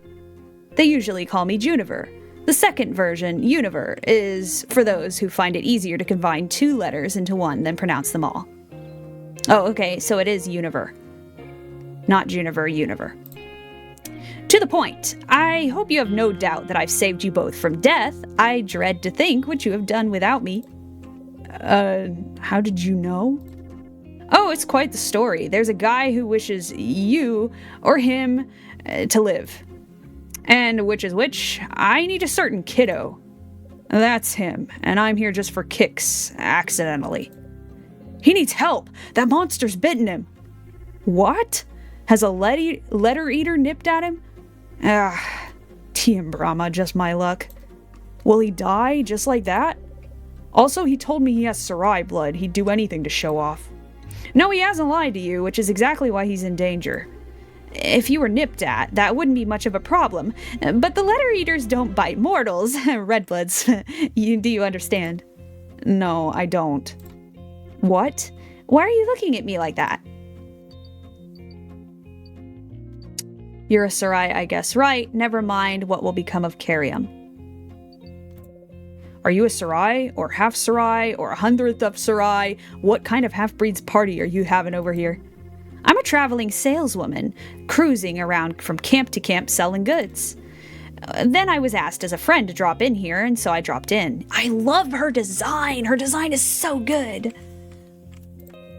Don't try to play me off. Tea and Brahma is purely Sarai phrase. I've seen Karim's memories, kiddos, and experienced the last hours of his life before I found myself in the slough. And I'll be damned if mortals are aware of even the slightest bit of the things I've learned. I don't know much about the sloughs, but I tell you what, mortals have definitely taken part of this. At least one, at most. You're cursed. Huh? Well, you said yourself, I'll be damned if mortals are aware, something or other. You are indeed immortal. As for Sarai phrases, I'll tell you what. At one of the northern camps, they sell a guide with a small Sarai glossary in it. In the north, everyone's already learned it, including me. All right, enough. We've got Karim dying. Will you be able to help him? It's good that we brought it up. I will look after him, but you should know that, in fact, Kiddo is completely under your guardianship. If he dies, and without any medicine, it will happen sooner or later, and that'll be your fault. Well, indirectly. It's not you who's bitten him, after all. You know, he saved me. He's such a scumbag, but he saved me like twice. So you're right, I ought to pay him back. Seems you're a nice fellow. Actually, I was speaking not about a sense of duty, but about the fact that you're linked through your lives. If he dies, the same will happen to you. You're lying. Not at all. Do you want to find out? Then forget everything and go home. Any day now you're going to collapse and I'll have no choice but to come to your funeral and say I told you so. I don't like doing that. Moreover, I pity you. You seem to have suffered much enough as it is. And what do you suggest? While I'm looking after Carium, you look for reagents. I'll be looking for reagents? Okay. But why are you so confident that I'll be able to find them? We're in the camp, not the Marquis, after all. Trust me, it's way harder to find antiseptic wipes in rural lottery. Yet, at almost every camp, where at least a quarter of the Parba have removed their wheels, there are travelers, a cemetery, and mystics. Frankly speaking, I'm losing the train of thought here. Forget it, I'll make a list for you. From here on, you'll figure it out yourself. And hurry up, all right? If you save Kiddo, you'll save yourself, too. Fine, I get the point. The list? Here. Just read it carefully, don't mess anything up. Yeah. Hey, what's your name? I just realized you never introduced yourself. Rui, nice to meet you. And you. In case you have any questions, drop in. I'll scarcely be so happy and glad to stick around here and stare at this poor wretch. Dang, were it not for that snapper letter eater, I would go trade a bit. I have about 100 vacuum cleaners on me, can you imagine? A festival is just beginning at the cemetery. There's going to be lots of people. All right, off you go. Dude, her design is so good. I love her design. Let's look around. An electric stove of some fancy Latorian brand. Someone was lucky with the oven. It seems Univer was deliberately destroying the planchettes. And quit her job halfway, probably because of mine and Carium's appearance. What are these smoldering sticks here for? They don't even smell like anything. Let's say to create coziness. ... It's not very cozy here. That's why I put them out. A lamp and a rug would do better. Then you'll love how I set up the next room. This thing sucked up a letter eater like it was nothing. What is this special vacuum cleaner? You're right, it's special. It'll turn even the largest and most predatory letter eater into a helpless ink drop, draw out all the strength from it, and saturate it with, let's say, a pacifying substance. Blah, blah, blah. None of this will mean anything to you. There's a lot of luggage for traveling sales lady. Hey, I actually do sell vacuum cleaners. And what's inside that little bag? A handheld vacuum cleaner made for easy cleaning. You want to try it out? I don't think so. Oh, his wound looks bad, really bad. He was lucky to pass out. Oh! So that's what this place is, an abandoned house on a cliff. I would be happy to return to my usual routine, but I can't get certain things out of my head. Lifebound with Carium, how delightful. I need to hurry up already to gather the noted ingredients for the medicine, and that'll be that. By the way, what's on the list that Univer gave me? 1. A proof of death, something from the cemetery. 2. Traveler's watch. It is important they visit different time zones. 3. Gridgy. Ask a Malalo. What's a Gridgy? Or Gridgy? We could probably talk to, I don't know if this is the same camp as the one that we are in. Something that gardeners use. I have no idea what it's for. Apparently the last owner of this house was not much different from other hill campers and loved to delve into the ground. The old owner of the house is not only a keen farmer, but also a lover of fortune-telling, or a collector of pointers for talking boards. In any case, that's incredibly stupid.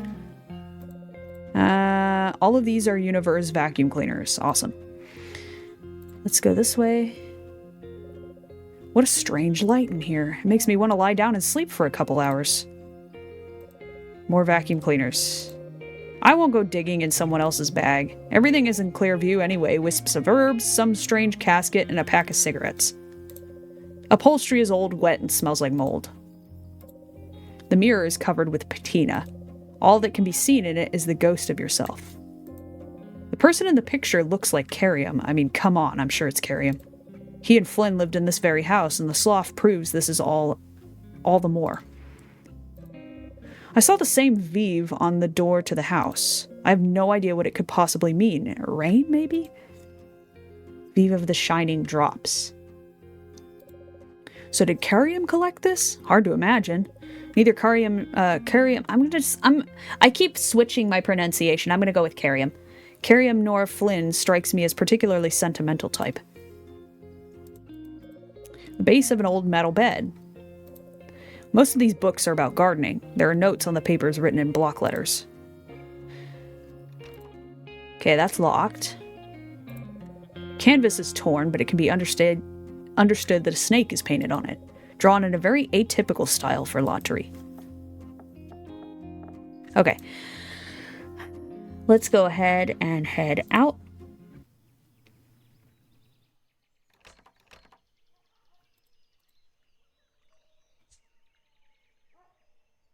Interesting, so we can't go.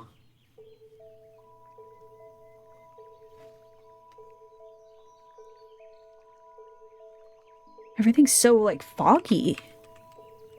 It's so weird. I need to hit home before I go wandering around the camp. For some reason, I feel like a ghost who unwittingly popped into the world of the living. I should be happy I left the slough alive and ended up here, but still, it's as if the camp is unfamiliar. I don't know how long I've been absent, but it feels like no one gives a toss about me. Nevertheless, I feel way calmer here than in the slough.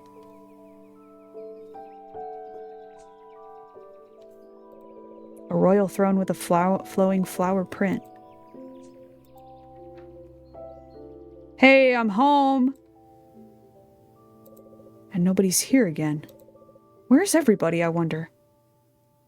Hi, I'm back. Welcome back, Jesse. Where's everybody, I wonder? They haven't even locked the door. What if we've been robbed? The bracelet! Phew, everything's okay. Bracelet is here. And buried under some papers. What's this? My dear, do you want mommy to have a stroke? If you go spending the night at your friends' or girlfriend's, let me know. I understand you're an adult, and that's why I'm not stinting you or anything. But I'm worried, you know. Left the house unlocked in case you return at dawn. Mommy, I disappeared for only a night. That's a relief. The bracelet is altered. There are details on it that definitely weren't made by me. It's all logical. A star reader needs a companion. But I'm sorry for you. I'd rather the same thing didn't happen to you. Don't tell the family, agreed? Malash's bracelet was exactly the same. And why is it a jeweler who's supposed to be a star reader's companion? Of course, a jeweler is a very important profession in lottery, but not that important, right? I don't feel like becoming a substitute for my missing uncle. So I can die impaled on branches. And the only one who will be by my side at that moment won't be friends or family, but Carrium, this capricious sleazebag mocking me and calling me a mad hornet. Okay, that's enough. I don't believe in destiny or predetermination. I can change my life myself. And I know what to do. Ha! It's easier than I thought. The Black Baron prepaid me half, and I did the job just enough for this prepayment. So now I'll give the bracelet back to the Baron and let some other jeweler finish my work. I don't have the faintest idea of what I'm going to do next, but I'm as good as done with this thrice-cursed bracelet. But first, I'll return the favor to Carium. I don't know anything about this game, so I can't engage much. Sorry. I'll keep you in the background, though your voice is really nice. Well, thank you so much. I appreciate it. Thanks for the compliment. And that's okay. It's kind of an obscure game, so yeah. I'm just playing through it the first time myself anyways. This is the sketch the Black Baron gave me. The bracelet that I saw in the slough looked exactly the same. Wait a second. We can look at the calendar. So today is the 10th of Juni. Paradoxically, it's much more challenging to explain one day's absence than 1 year's. The 27th. Interesting. This is Jeweler's Guide. There's a note on the inside cover. Yeah, so this is the note that we saw at the beginning. I guess I should take this book up to Carium, but before, he's unconscious. Interesting. Wait a second, there's a bird here. A bird in good health. Doesn't mind the smell of roasted meat, cigarette smoke, or dust.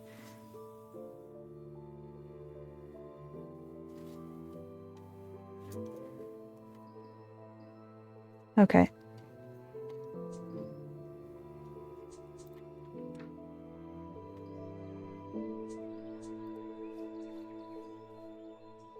Oh! It's Alec and Vander. And this guy works day shifts, looks unfriendly. You're back. Where have you been? I had to go away briefly too. What's today's date? And where have you been that you lost track of the time? Actually, don't answer. Just let Vander and I figure out the rest. Figure what out? Our city boy's finally found himself a Mirante. Such a pity. I'd only just picked up the courage to take the first step.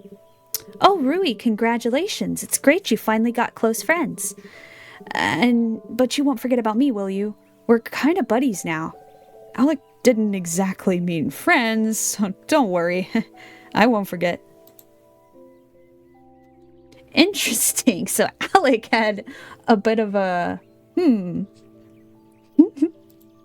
Tell me about yourself. Hey, Al. Well, come on then. Who is she? Or he? Or them? I just wanted to ask how you're doing. Me? I've been on the go since dawn helping the tourists to pitch their tents. Have you dropped in at the festival yet? Not yet. Then run! Guests from different countries are selling souvenirs there. You should get something before everything's sold out. I've already bought something for myself. Alright, I'll go have a look as soon as I can. Discuss a plushy horsey. Are you becoming a Glashton fan? It's cute. A fish horse keychain. The best souvenir that you can get from the hill camp. A cool gift for your son, your brother, your wife, or your dog. Speaking shortly, yes, I'm glad you like it. Let's talk to Vander. Tell me about the abandoned house. Have you ever been to the residential area of the abandoned house? Me? No, never. Why do you suddenly... How do you... No. Don't be so nervous, Vander. I'm just asking. This house is so weird, isn't it? Not just weird, it's creepy. And earlier tonight I heard footsteps. Someone was walking over there, Rui. At first I thought it was just my imagination, but then I saw a woman in a black hood standing next to the greenhouse. She saw me and her eyes flashed. I was terribly frightened and... Anyway, I ran away. I don't want her to kill me. How are your plants after the veg lamb? Couldn't be better. I fed them properly and also asked a Malalo to draw a special Vive to make my children grow better. Things seem to be looking up, thanks to you, Rui. Oh, come on. The main thing is that everyone is alive. Alive? What do you mean? Your plants are alive, of course. I'm talking about them. It's a good thing your plants survived, yes? And the Vive will drive away the Mad Rook next time. Yeah, right. We'll drive away... You still haven't returned this to Brilla? Can't help but think about the sloth when I look at this figurine. What were all those goblins doing there? Okay,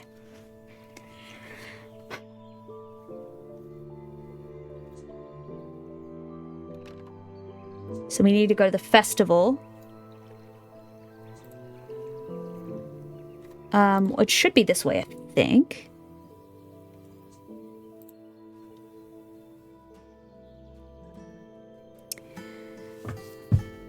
Well, looky who's here.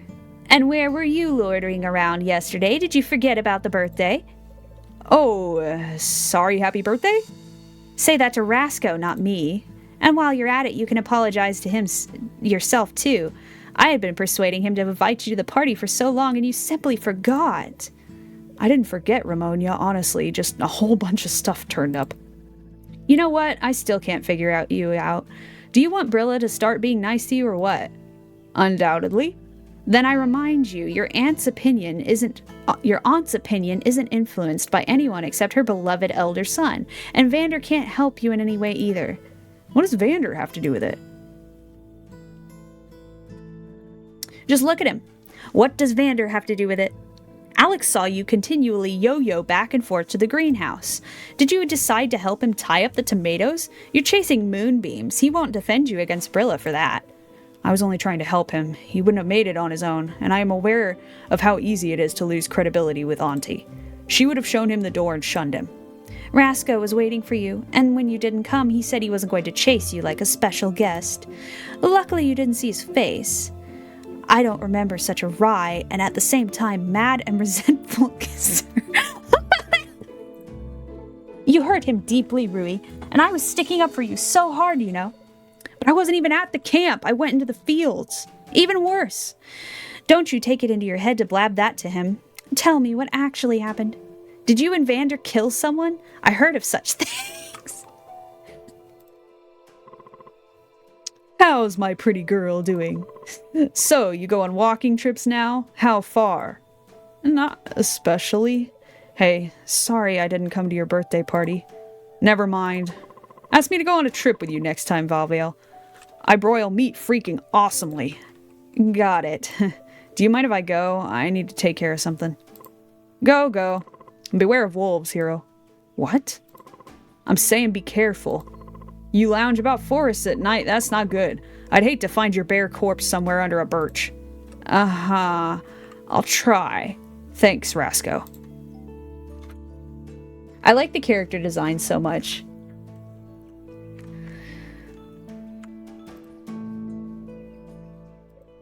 Hey. Whose pole is this? Dad's. What? Was he found? Actually, it's the Mound of the Lost. Here, the poles of everyone who disappeared are set up. But there are no dead bodies under them, and it's anyone's guess where they are or if they're dead. And how long has this mound been here? I don't remember it. Wasn't here before when I left for Nuri. The pole for Dad was set up today, in fact. Turns out that it was ordered long ago, but became possible to set up now, Aunt Emerald said. Why have they buried him? He's not dead. I know it. Ooh. We don't want to give him false hope.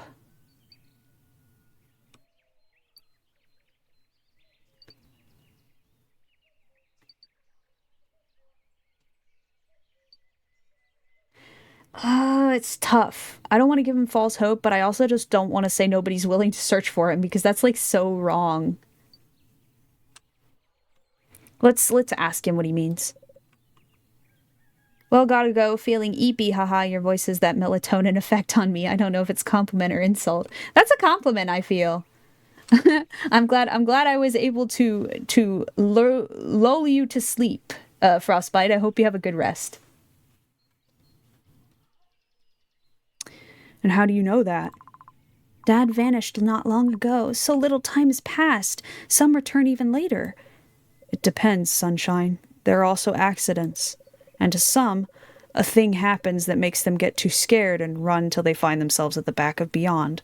And then they look around, laugh wonderingly, and say, how did I end up here? They don't even remember what's taken place. That's the kind of reaction to stress it is. So how do you know Malash is alive? I didn't say he's alive. I simply... Yeah, haha. Enjoy the rest of the novel. Bye. Bye-bye. Thank you. I didn't say he's alive. I simply... Have a hunch? Listen, I know what's become of him, but don't tell anyone, okay? Not anyone. Dad isn't dead, nor is he alive. He's turned into a ghost. It's true. Whatever gave you that idea, sweetie pie? I heard his voice one night and followed it. Found myself at the top of the cliff, but the voice faded there, like the wind among the birches. The living can't call that way, and the dead can't call the more. They're silent, but ghosts are capable of anything. And what happened next? Next, I went home. That's all? On my way back, I noticed lights in the forest, as though candles were burning. Came up closer and saw somebody's celebration. Everyone was laughing and chatting, but it wasn't clear what about. Oh my gosh, did Serban just randomly stumble into frickin' Carium's birthday party? That's hilarious. He was just there. Really? Somebody gathered to sit down in the middle of the night just like that? The sky seemed to be lighter above the tables, as if the evening were young. You were there? No, Yes, I was. First I saw the light as though it were the moon through the trees, and then I met some character and we went to the party, to my birthday party. Wait a second. Impossible. No, that's impossible. You're making this up, aren't you? But that's the absolute truth. There were Sarai at the party and they were all my friends. Look here, there was a book about jewelry materials. My dad signed it for me. No, Serban. Stop it. You don't know what you're talking about. You weren't there. My Sarai friends and I were talking about constellations, about the crown of leaves, and they were calling the holiday Tigladera. I remember everything very clearly. Why won't you believe me? Why would I lie? That wasn't happening to you. You don't believe me because you consider me a child, right? For the record, I'm a teenager, and no more calling me Sunshine or I'll be calling you a Fesso, you understand? Okay, I see. Fair enough, Serban, I believe you. What happened next? Nothing happened. I went home, and later on stumbled over something and fell. Was that when you fell and hurt your eye? Mm-hmm. Why so down in the dumps? Come on, smile. I have an offering for Pa Malash.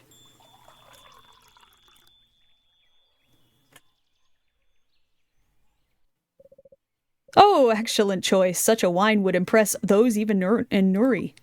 Dad's favorite. I saw him over in the company of this babe. In the past, I wouldn't have resisted either, but the boy's grown up, become a man, and developed brass bells. Will. That's the main thing. Will and independence. Are you fond of wine, Rui? My sole passion is coffee. Coffee is the thing I never managed to ditch either. And should I even? Rui, do you think we should ditch coffee? Everyone's hinting zealously that it's where the cause of my insomnia lies, but I have rather slim faith in that. Drink it mornings, not nights, and things will straighten out. However, I admit you have such a cheerful air that I'd suggest you go and help Mom dig up vegetable patches at once. That wouldn't be productive. Brilla keeps me out of her precious garden. Besides, Vander does a great job of digging up patches, too. And rightly so. Stick around and watch this little concert. There's going to be some show about mystics and magic and all that hogwash. I heard you like those sorts of things. Come on, come along, Commode. Wait a moment.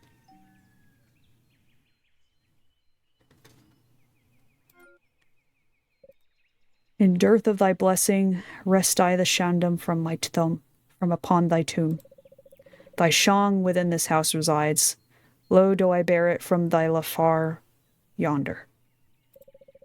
Pray I that it shan't provoke thy wrath, for I bear not upon thee ill will. It just seemed like it should be said.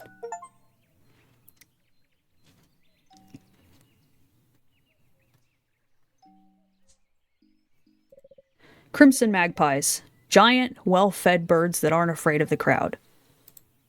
Oh, I got the proof of death. That's what it was. The proof of death. Okay, so I've got the proof of death. I need to talk to the...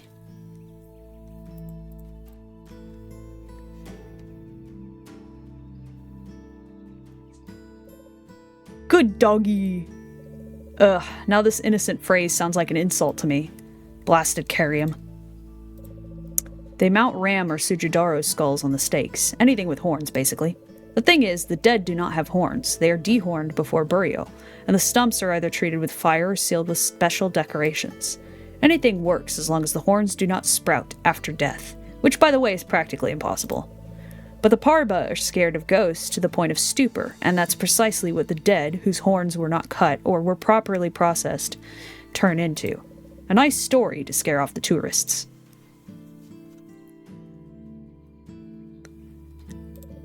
This is how one should spend their time in a cemetery. Not playing the guitar, then simply climbing the rocks. They're great for this.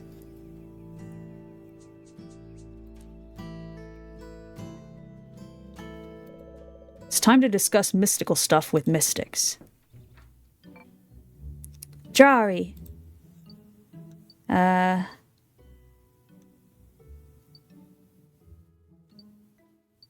Good afternoon, I have an important matter to discuss with you.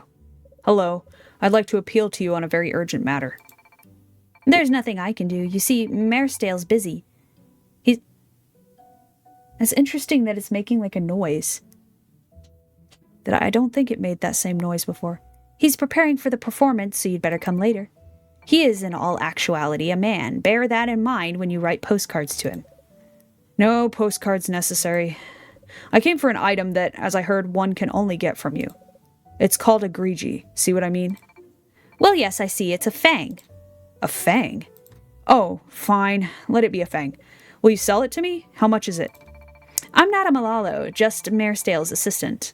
I'm not allowed to make such important decisions behind his back, so you'll have to speak with him in person. Come here after the performance. Mare, will receive you. Maresdale is a stage name, an image. Elias is so elegant that, when wearing a Malalo costume, he's taken for a lady by everyone. He is in all actuality a man. Bear that in mind when you write postcards to him. No postcards necessary. I'll put you on the high priority waiting list, so you'll get in first. Just don't be late. No one will let you go ahead of them afterwards. What's your name? Rui. What is it again? Rui? Ingrid, honey, who's there? Nobody. Rui. Okay, I'll remember it. What was that about? Did she just like my name? Ugh, what weird folk mystics are. All right, we'll be back after the performance.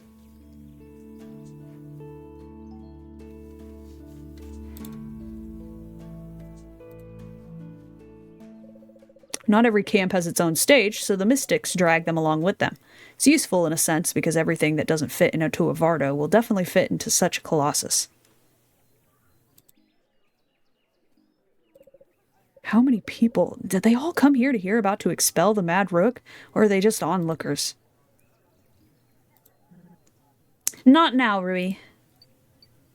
What are you doing? What are you doing?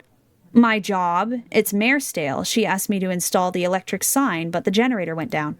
This model became obsolete 10 years ago.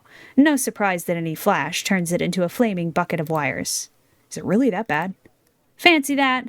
I could waste an entire hour on this ruin, but a couple more performances under the giant M's spotlight and it'll all go to Styrius. I just hate it when they ask to take care of one little no-brainer, but then you uncover assloads of no-brainers instead. If you need any help, just let me know. Or, alright, I'll leave you to it. Is there any way I can help? Go to the Daubers and ask them to banish me. In that case, no one's going to pester me into fixing these stupid ancient generators for free. Slato, just kidding. There's nothing I might need. I love the designs so much! I know I keep saying that, but the designs are so good. Would you look at that? A sign with a rook.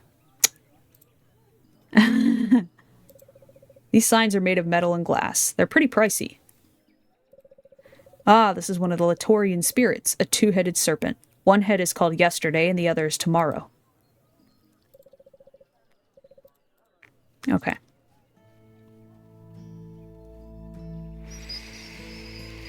The visual of this game is sick AFE. Yeah, it is. It's a beautiful game. It's really beautiful. Like the cutscenes and everything. I love the character designs. All of the lore and stuff that they made. It's super good.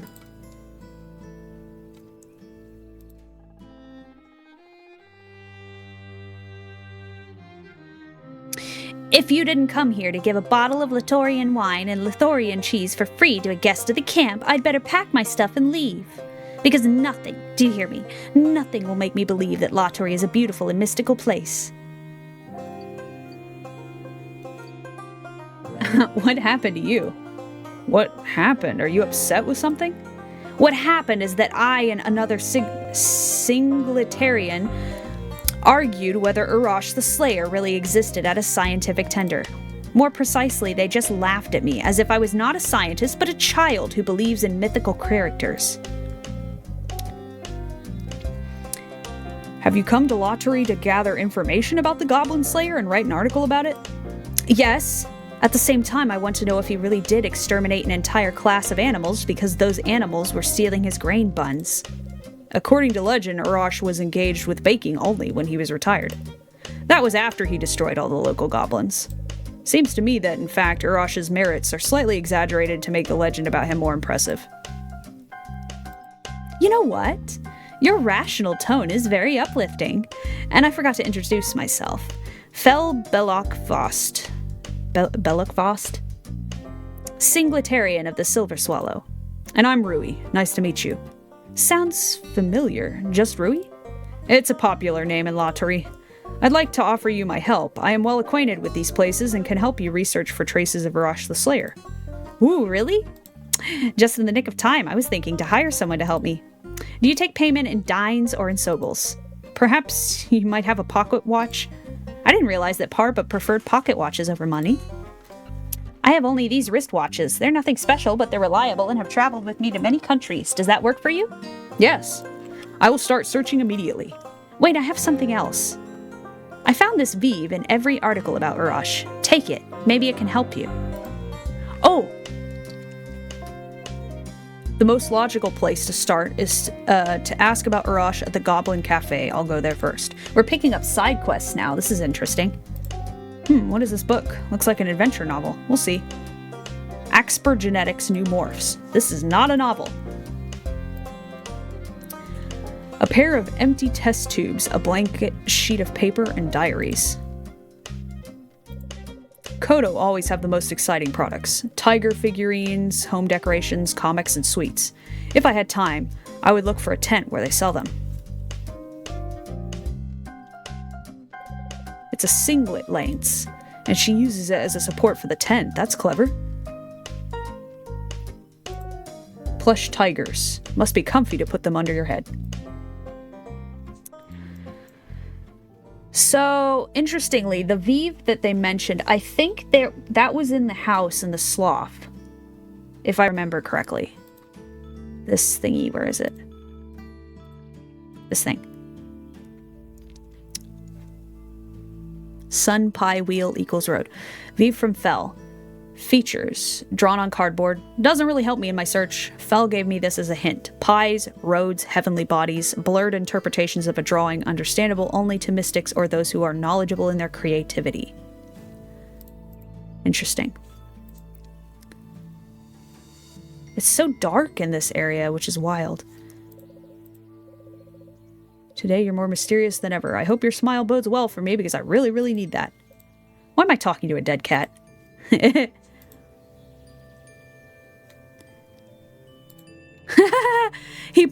I'm guessing he did this probably. Wow, Alec finally changed the plank out for a padlock and even drew a Vive, huh?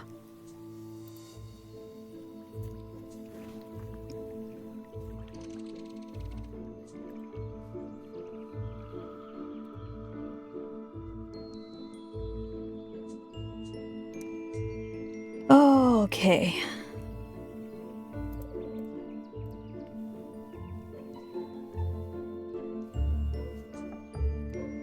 I'm gonna look at my journal. So I've got side quests. Oh, these are all main quests, okay.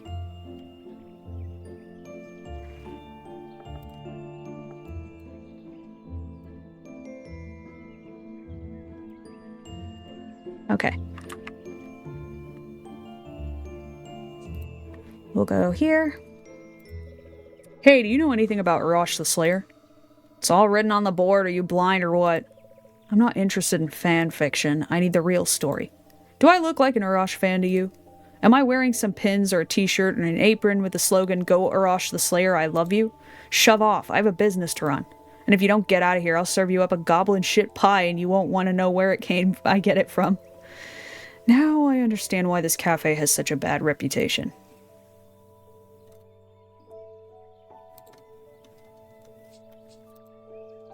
Okay. Can you read Vive? I'm familiar with only the one Vive that always helps me in difficulties. What is it? Maybe that will give me a clue. Fall in love with me. I'm always drawing it on the Vardo of those on whom I wish to put a love spell, including yours. Don't you feel how your love for me is growing stronger? Oh my gosh, Alec. Ha ha, Alec, that's Brilla's Vardo. Okay, I'm messing around with you. There is no Vive. I only drew Paprika commissioned by your auntie. And I remember where I'd seen a similar symbol. A pole next to the well. Thanks for the tip, Alec. Okay.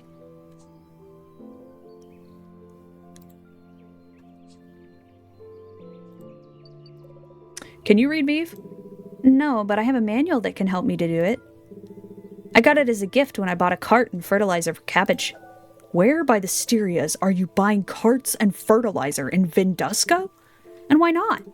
There, at least amulets are hung with price tags, while stores in our marquees don't even have a quality guarantee. Okay, so we can look at...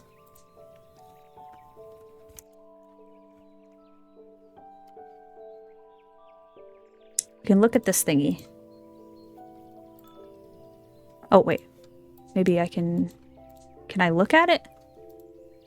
It's funny, but as I looked through the book, suddenly realized that there was something in common between Vive and alchemical symbols. Some images are entirely identical, others are modified, but still look like they're scientific and original. What are the mystics trying to achieve by copying the alchemical language? Okay, I can't use it on it, so... Let's go this way. Here's the well. So he said there was one similar on the pole by the well. This one? Genkadagado translates as watch out or there is danger. An outsider would wonder why a Sujidaro is drawn in the sign, and they wouldn't realize that Sujis are not always calm creatures. Anything sudden stares them almost to death. For example, it happens pretty often when cresting a hill. Oh, there's the pole. There we go. And that's what all these Vive mean? Never thought about their significance before. Should only take just one human or Sahash to understand them. Vive are not constellations, after all. Of course, I could ask the mystics for help, but I don't want to do that for any reason. Can I use the book on that? Cool. I think I found it. It's called The Vive of the Last Path. The horizontal line represents the ground, and these stupid-looking curls represent tall grass. The wheel is, of course, the road. Well, the arrow indicates the direction I should go. So that's it? So simple? I could have guessed it myself. Power lines. So electricity was going to the camp straight from the marquee. But every Vardo has its own generator with Ellaworms now. That means these pillars, alas, are just for decoration. It's locked. An amber, a famous Latorian type of apple. They make a local cider from them and then sell it around the world. Okay, so we go this way. Wow. It's hard to imagine this thing was near the camp all this time. It's just weird. If this is supposed to be a monument to Urash, then why does it look like a goblin? I have a strange, bad feeling. I'm curious, what are these papers?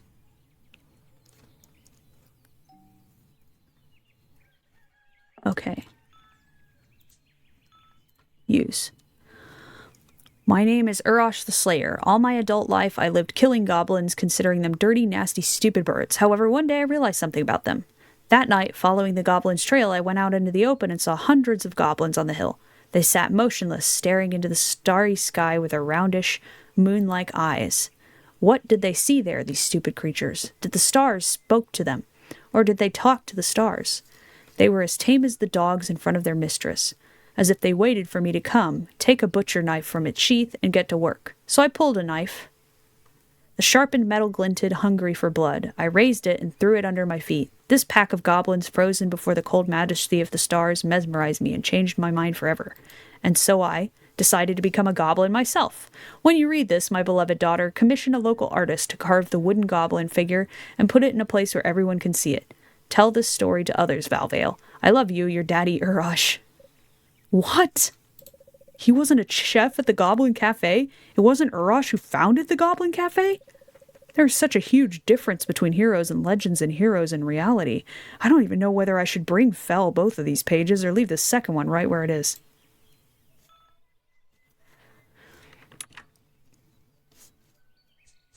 I think it's important to give Fel the entire truth. I never like the idea of just telling a half-truth. All right. Let's go back to the cemetery.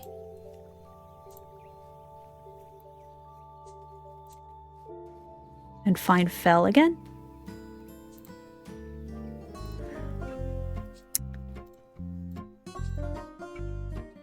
Let's ask her. You must be from Gao. Of course I came from Gao. All the scientific elite are gathered there. Any scientist who craves any kind of recognition would be ashamed to stay in smaller cities. No one would notice them there. I doubt that. Every singlet has long arms and 100 eyes. They know how to gather information. I can tell you don't know how singlets operate. In the inner circles, everyone has his own agent, sometimes several agents. One scientist, Staff Molchansky, you don't know him, even has his own network. But it's expensive, and if you don't want to waste a lot of money, you don't send agents after rumors and urban legends. You should be guided solely by facts. And what facts have you gathered when you drove here for Urash the Slayer? How very impolite. I'm sorry, I didn't mean to offend you. I told you I bet that other singletarian, whose fault was it that my excitement was stronger than my pragmatism. So you're a singletarian agent? Actually, I have a degree too. Okay, fine. Sometimes I take a part-time job. It pays very well. But this time it's because of that stupid bet. You could have called it off since it's just a stupid bet. I wouldn't have agreed to it. You did agree to this, though. You promised me your watch. Fair enough. How's it going in Gao? Is that cafe that serves curd pastries with condensed milk still open? The one next to the tram station near the Art Institute? I love her expressions. She's so cute. Yes, that one. I love pastries with condensed milk. Me too. I miss them so much. Me too. Yeah, they closed down. No, that's so sad. Okay. We need to give both pages. I don't like being dishonest. I found a monument to Urash the Slayer as well as pages from his diary. I would say that Urash the Slayer indeed wrote it, but the story's ending raises doubts about its authenticity. Sounds like a joke to me. Maybe you just went crazy after killing so many goblins? If those who kill too many birds went crazy because of it, then all of Baleria would be worth putting in an insane asylum. The story about Urash confuses me and raises many questions. This is terribly interesting. Perhaps I will study historical figures as a hobby, if the Singlet will allocate additional funding to me, of course. But I thought that this was your primary specialty. No, actually, I'm a bioengineering alchemist. Well, I promised you my watch. Take it. Thank you. See, I always think that telling the truth is better.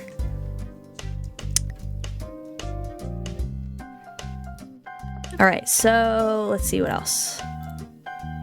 We still... Oh, shoot. That's not what I wanted. We still need to go to the performance, but I don't know how to trigger that yet, so...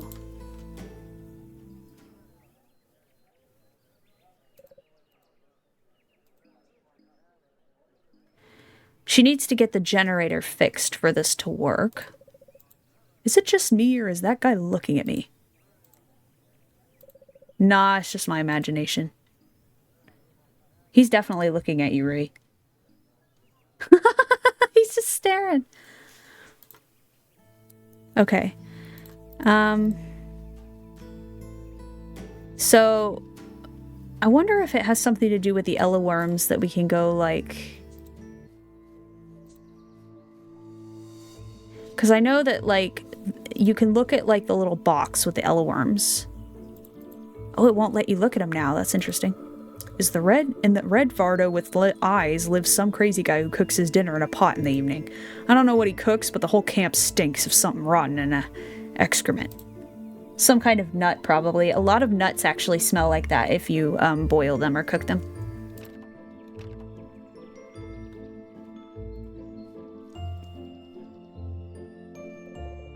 Maresdale Cemetery. That's right, a proper place for mystics.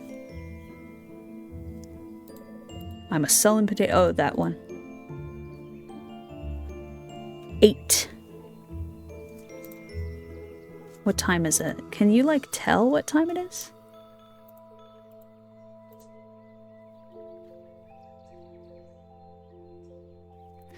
Female model works silently. The hands look like 2 faint streaks of light on the clock face. I had a similar watch, bought it in Nuri. It served the whole year faithfully. It survived a fall into champagne and snow, as well as swimming in the bay and hit against the pavement. But why the hell did I go into the flat with it? Timelessness finished them, and I could still be using them after all. Malash's pendant. Scratched is hanging on a satin string. The pendant is made in the form of a bird's head. It even has eyes and a beak. The jasper ball is framed with brass and easily scrolled if you slide your finger on it. I think Malash made this jewelry himself, and probably for himself, since it was hung on a pole. Okay. What else can I do? There's got to be something I'm missing, but I don't know what.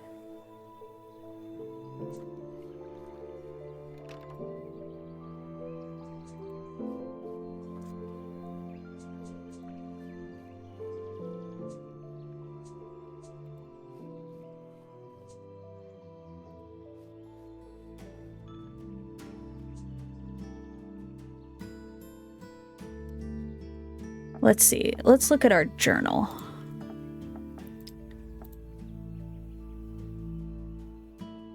So what's next? I have no one else to ask but Univer. Okay, so we need to go back and talk to Univer then.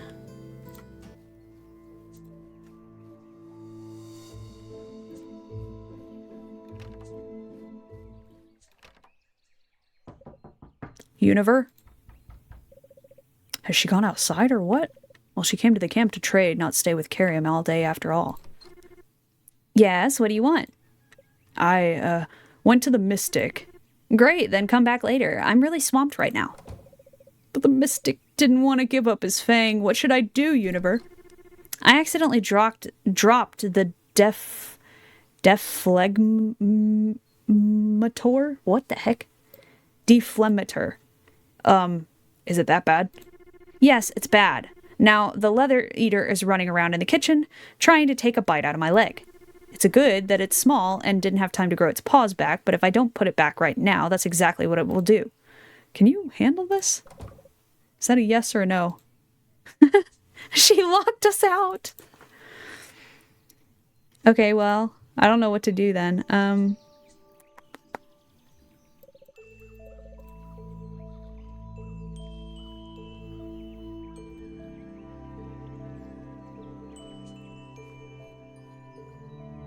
Maybe I could go talk to Vander.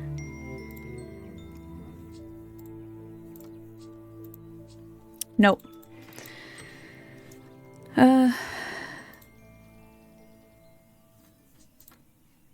There's nothing over here.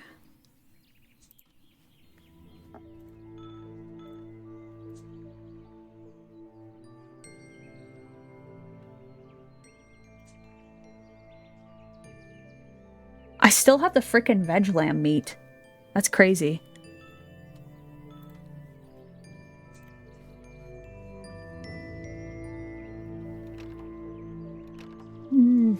I don't know.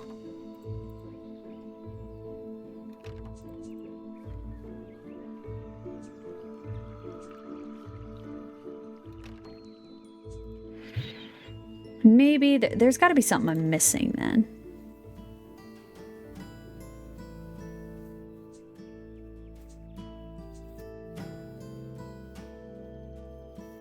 Is there anywhere else I can go?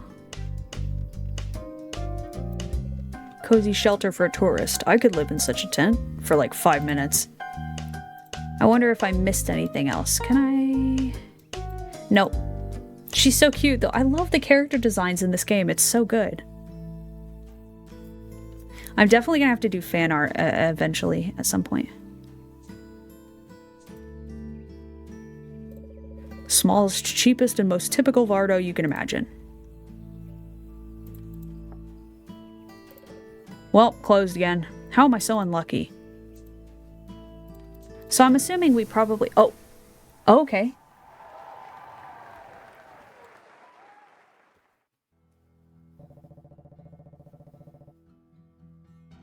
Let's see. Our meeting yesterday went off with such warmth and friendliness that I still recall it with a smile on my face. Mon ami, how is your grandson? Has his coughing stopped? Yes, Charles Mailstale, Ben. 2 spoons before bedtime. Just as you said. And you, Charles Tomash, I bet your back pains are gone. They sure are, Charles Mailstale, Ben. As I always say, incurable diseases don't exist. Before we start, I'm going to say a few words about the fan shop. It's open from 9 a.m. to 7 p.m. Today, they have merchandise. He's really cool, dude. I love this. I love this design too. All the enamel pins have already been taken, but there are still lots of mugs and t-shirts left. My assistant beyond the compare, Ingrid from Stillwater Camp, is waiting for you behind the counter. Now are you ready? It's showtime. Rui looks so awkward.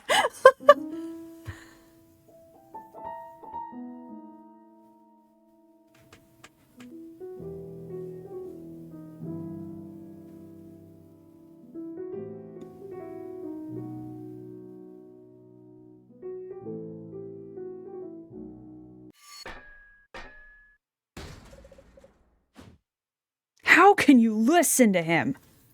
Rui, no, shut up. How can you trust a mystic more than common sense? Spirits don't exist. Listen to him well, my friends, and memorize his words. What's your name, Charo? Rui. Let's welcome Rui, Brilla's nephew, friends. Could you come on stage, Rui? Bad chance. I'm not going to take part in your idiotic show. I've got to go home, actually. He looks so mad. You won't deny yourself the pleasure of challenging and refuting me, will you? The last thing I want to do now is argue with a... Mike slowly inching into the frame from the side. That was so funny. The last thing I want to do now is argue with a charlatan wearing a sophist's costume. Hey! Rui has just called me a charlatan, but refused to participate in a verbal duel. Fine. Where were we?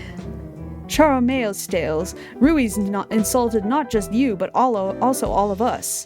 Yes, he dares think we're dumb goobers. Teach him a lesson. Oh, poor Rui. Rui, I value the diversity of views more than anything in the world. It's a great pity you aren't capable of standing up for your own. Oh, I am. You're merely a stage magician and a pseudo-wiseman building a cult of himself. All these smoke machines and plinking away on the piano, this is all about playing people off. You're making very personal remarks, and that's not an argument. Why don't you articulate what precisely it is that you're accusing me of, for starters?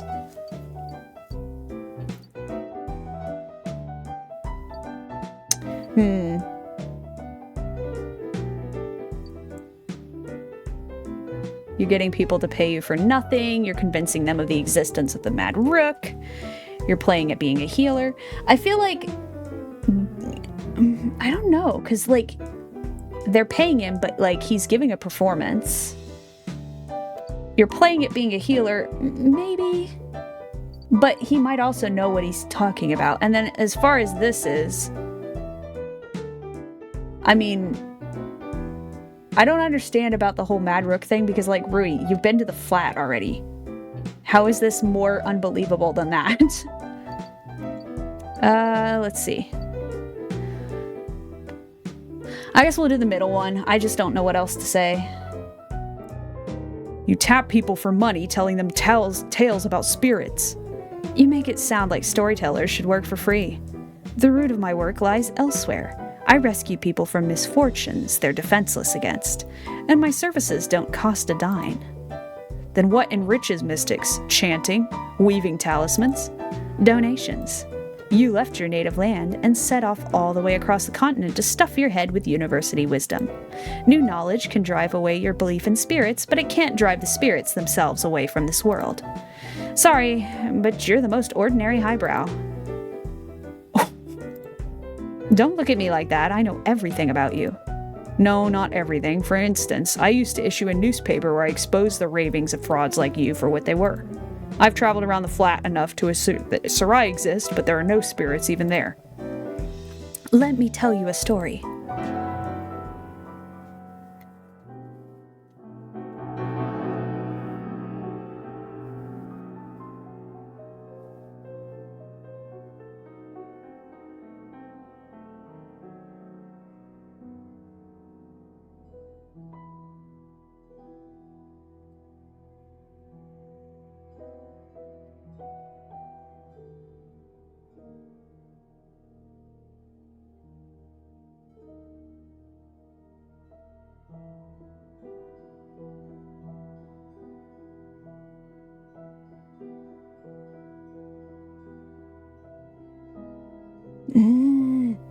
Flynn?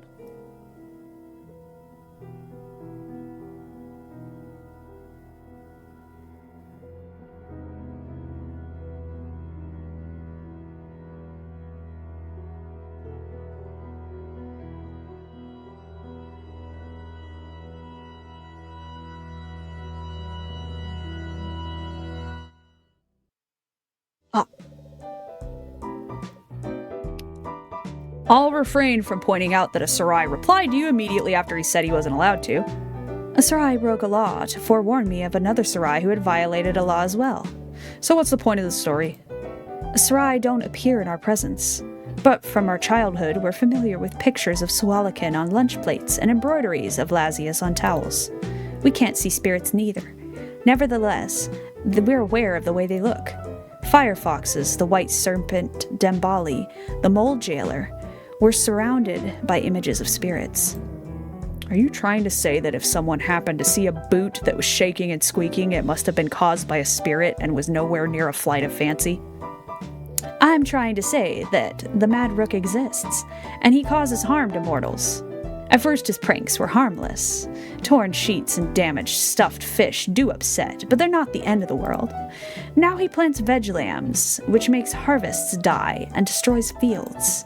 Next thing you know, a cattle plague has begun because of him, and then eventually the flat's tearing apart, and that's serious. If the Rook doesn't get banished, people will start dying.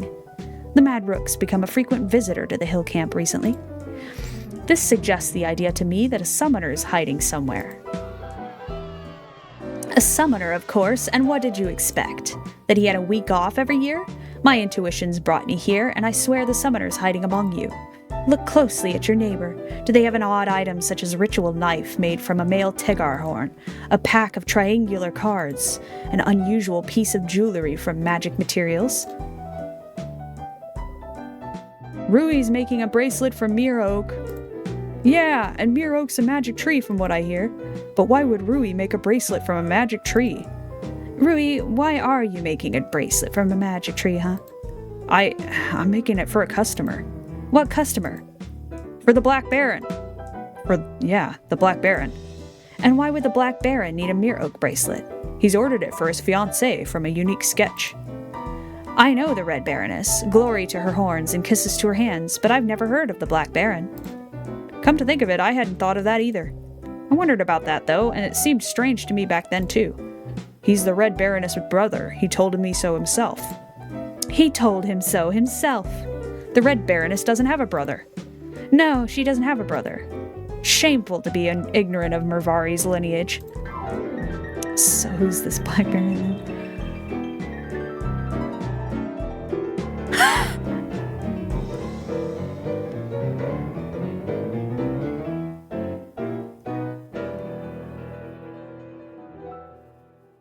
Oh my gosh.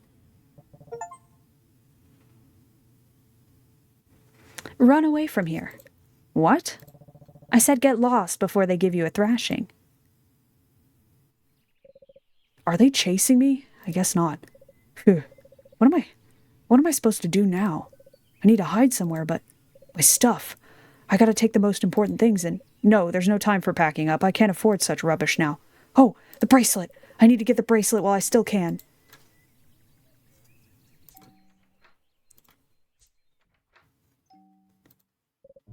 Rasco, help me. That mystic Marestale, he slandered me in front of the whole camp. Talked a whole lot of nonsense about me. The Mad Rook, the Black Baron. About me making the bracelet to hail the Mad Rook, you know? Poppycock. Now everybody's up in arms against me. They just went berserk and have to be appeased. Yeah, tell me about it. I've been at the performance. You have? Really? But when? What are you doing in here? I've come for your trinket. Take it you're using it to get linked to the Mad Rook, so I'm confiscating it. No dice. I mean, sorry, I didn't mean to say that. Listen, Rasco, you're a smart fella.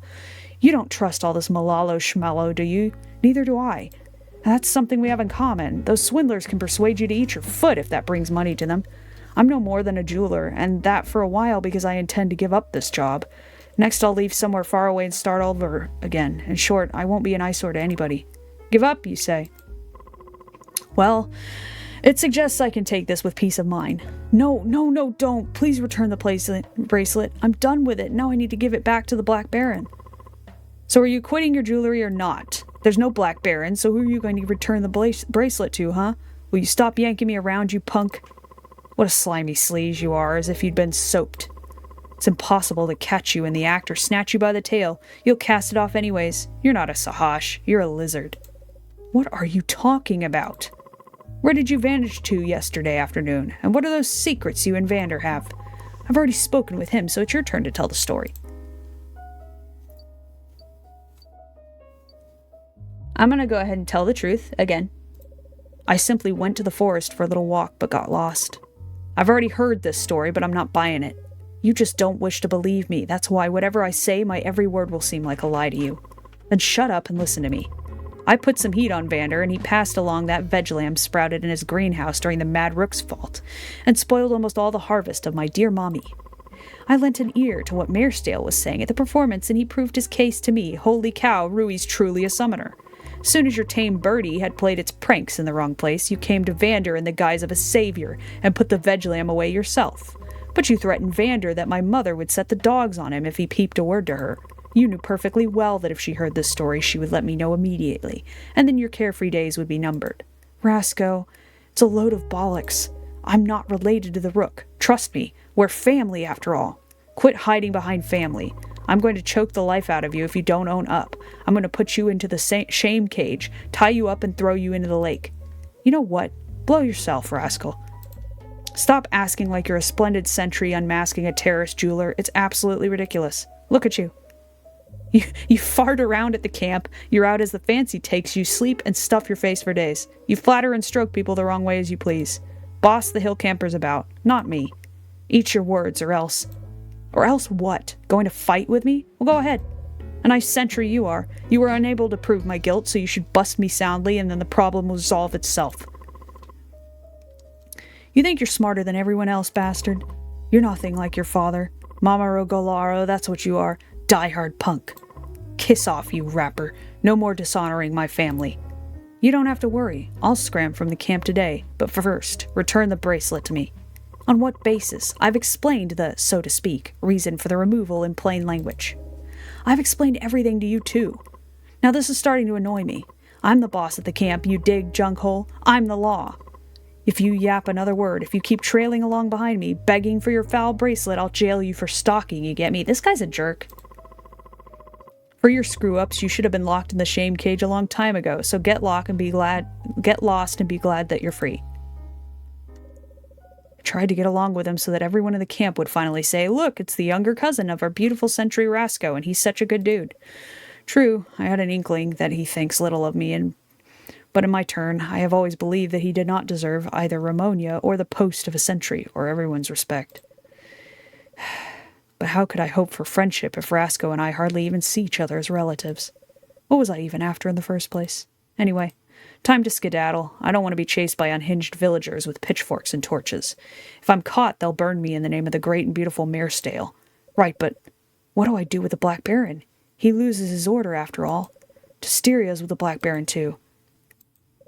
He's a person of influence and will find me easily if he desires, and I no longer have the opportunity to wheel around all the countries in a row, hiding from the retribution of those in power. And I utterly forgot about Univer and Carium. No matter what you look at it, but nothing but death awaits me in the nearest future. Don't even know which option to settle with. Each is better than the last. And I only have Univer as an ally. Maybe she could give me a coup. I need to get to the abandoned house.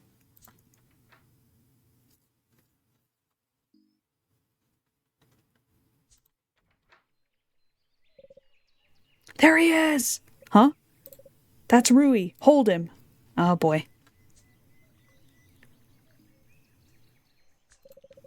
I'm not going there. They'll spot me for sure.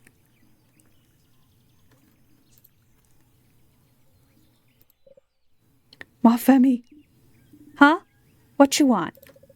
It's a long explanation, but do you receive rumors?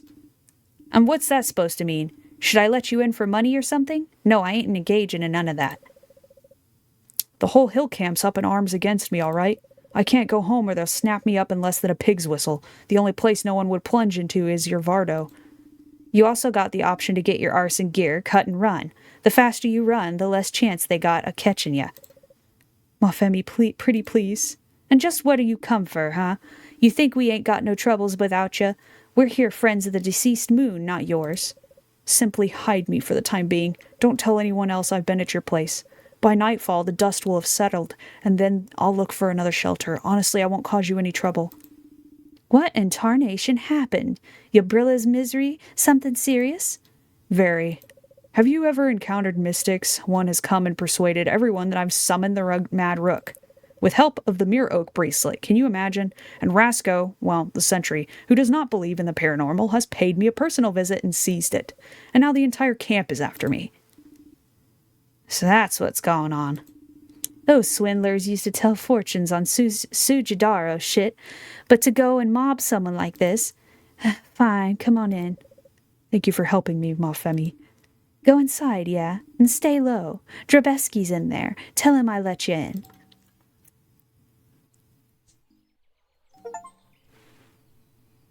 Under the protection of the deceased moon. Sujidaro female, I mean. Why does she look at me so intently? Crate full of glass jars. Kettle and empty soda bottles. Perfectly normal decor for the outdoor space. These are clearly not child's drawings, and they resemble a wave. Arrows, wolves, and a crescent. An illustrated story of the deceased moon. They have a lot of garbage built up. Getting rid of waste is not easy when you live at some distance from the camp. Oh no, they don't throw the trash into the lake, do they? Oh, it's antiquity. She even has a top hat. It's not official merch, otherwise I'd have it already. Somebody obviously sewed this toy to order. Toy to order.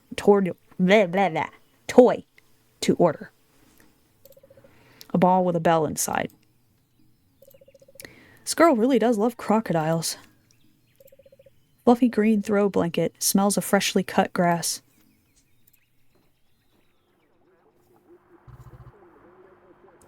Femi, darling, is that you? Fine, you don't want to talk to me, don't, so be it. But I'm in desperate need of your help here. Ouch, heckin' serious.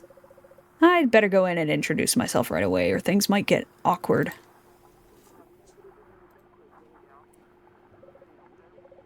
Sorry, I've been temporarily... And who are you? Get out now. Femi allowed me to wait things out. I'll leave by nightfall, don't worry. What do you mean, wait things out? Wait what out? And in my house? It's my house too, you wild boar, you. Are you still mad? Why? I did apologize. Bah, look at yourself. Let you alone for a second if you already smashed a jar. Why do you keep yelling? I'll show you yelling if you keep disowning our daughter. I'm not disowning anyone. If she doesn't want to visit us, well, fine by me. She's an adult already. Waffles, go fetch a new jar for your daddy. And take this dummy with you. Oh no, I don't think so. Leave him here. Cut it out already, won't ya? Come, dummy. I'll show you where Dad and Mom store the jar. She thinks that's his name. All right. Looks like I came at a bad time. Is everything all right? It will be. Go.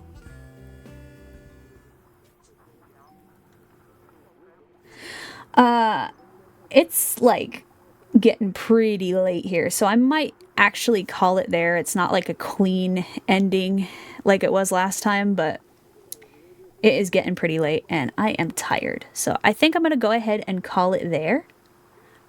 We will see what happens next time. A lot happened in this one. I initially thought Marestale was a really neat looking character, but like he ended up being an absolute asshole. So that was great. Anyway, so this coming up week, I won't be able to stream because I will actually be going on a family trip. So should be next week potentially, or the week after next that I should be able to stream next. So yeah, thanks for joining me, and I will see you all later. Bye.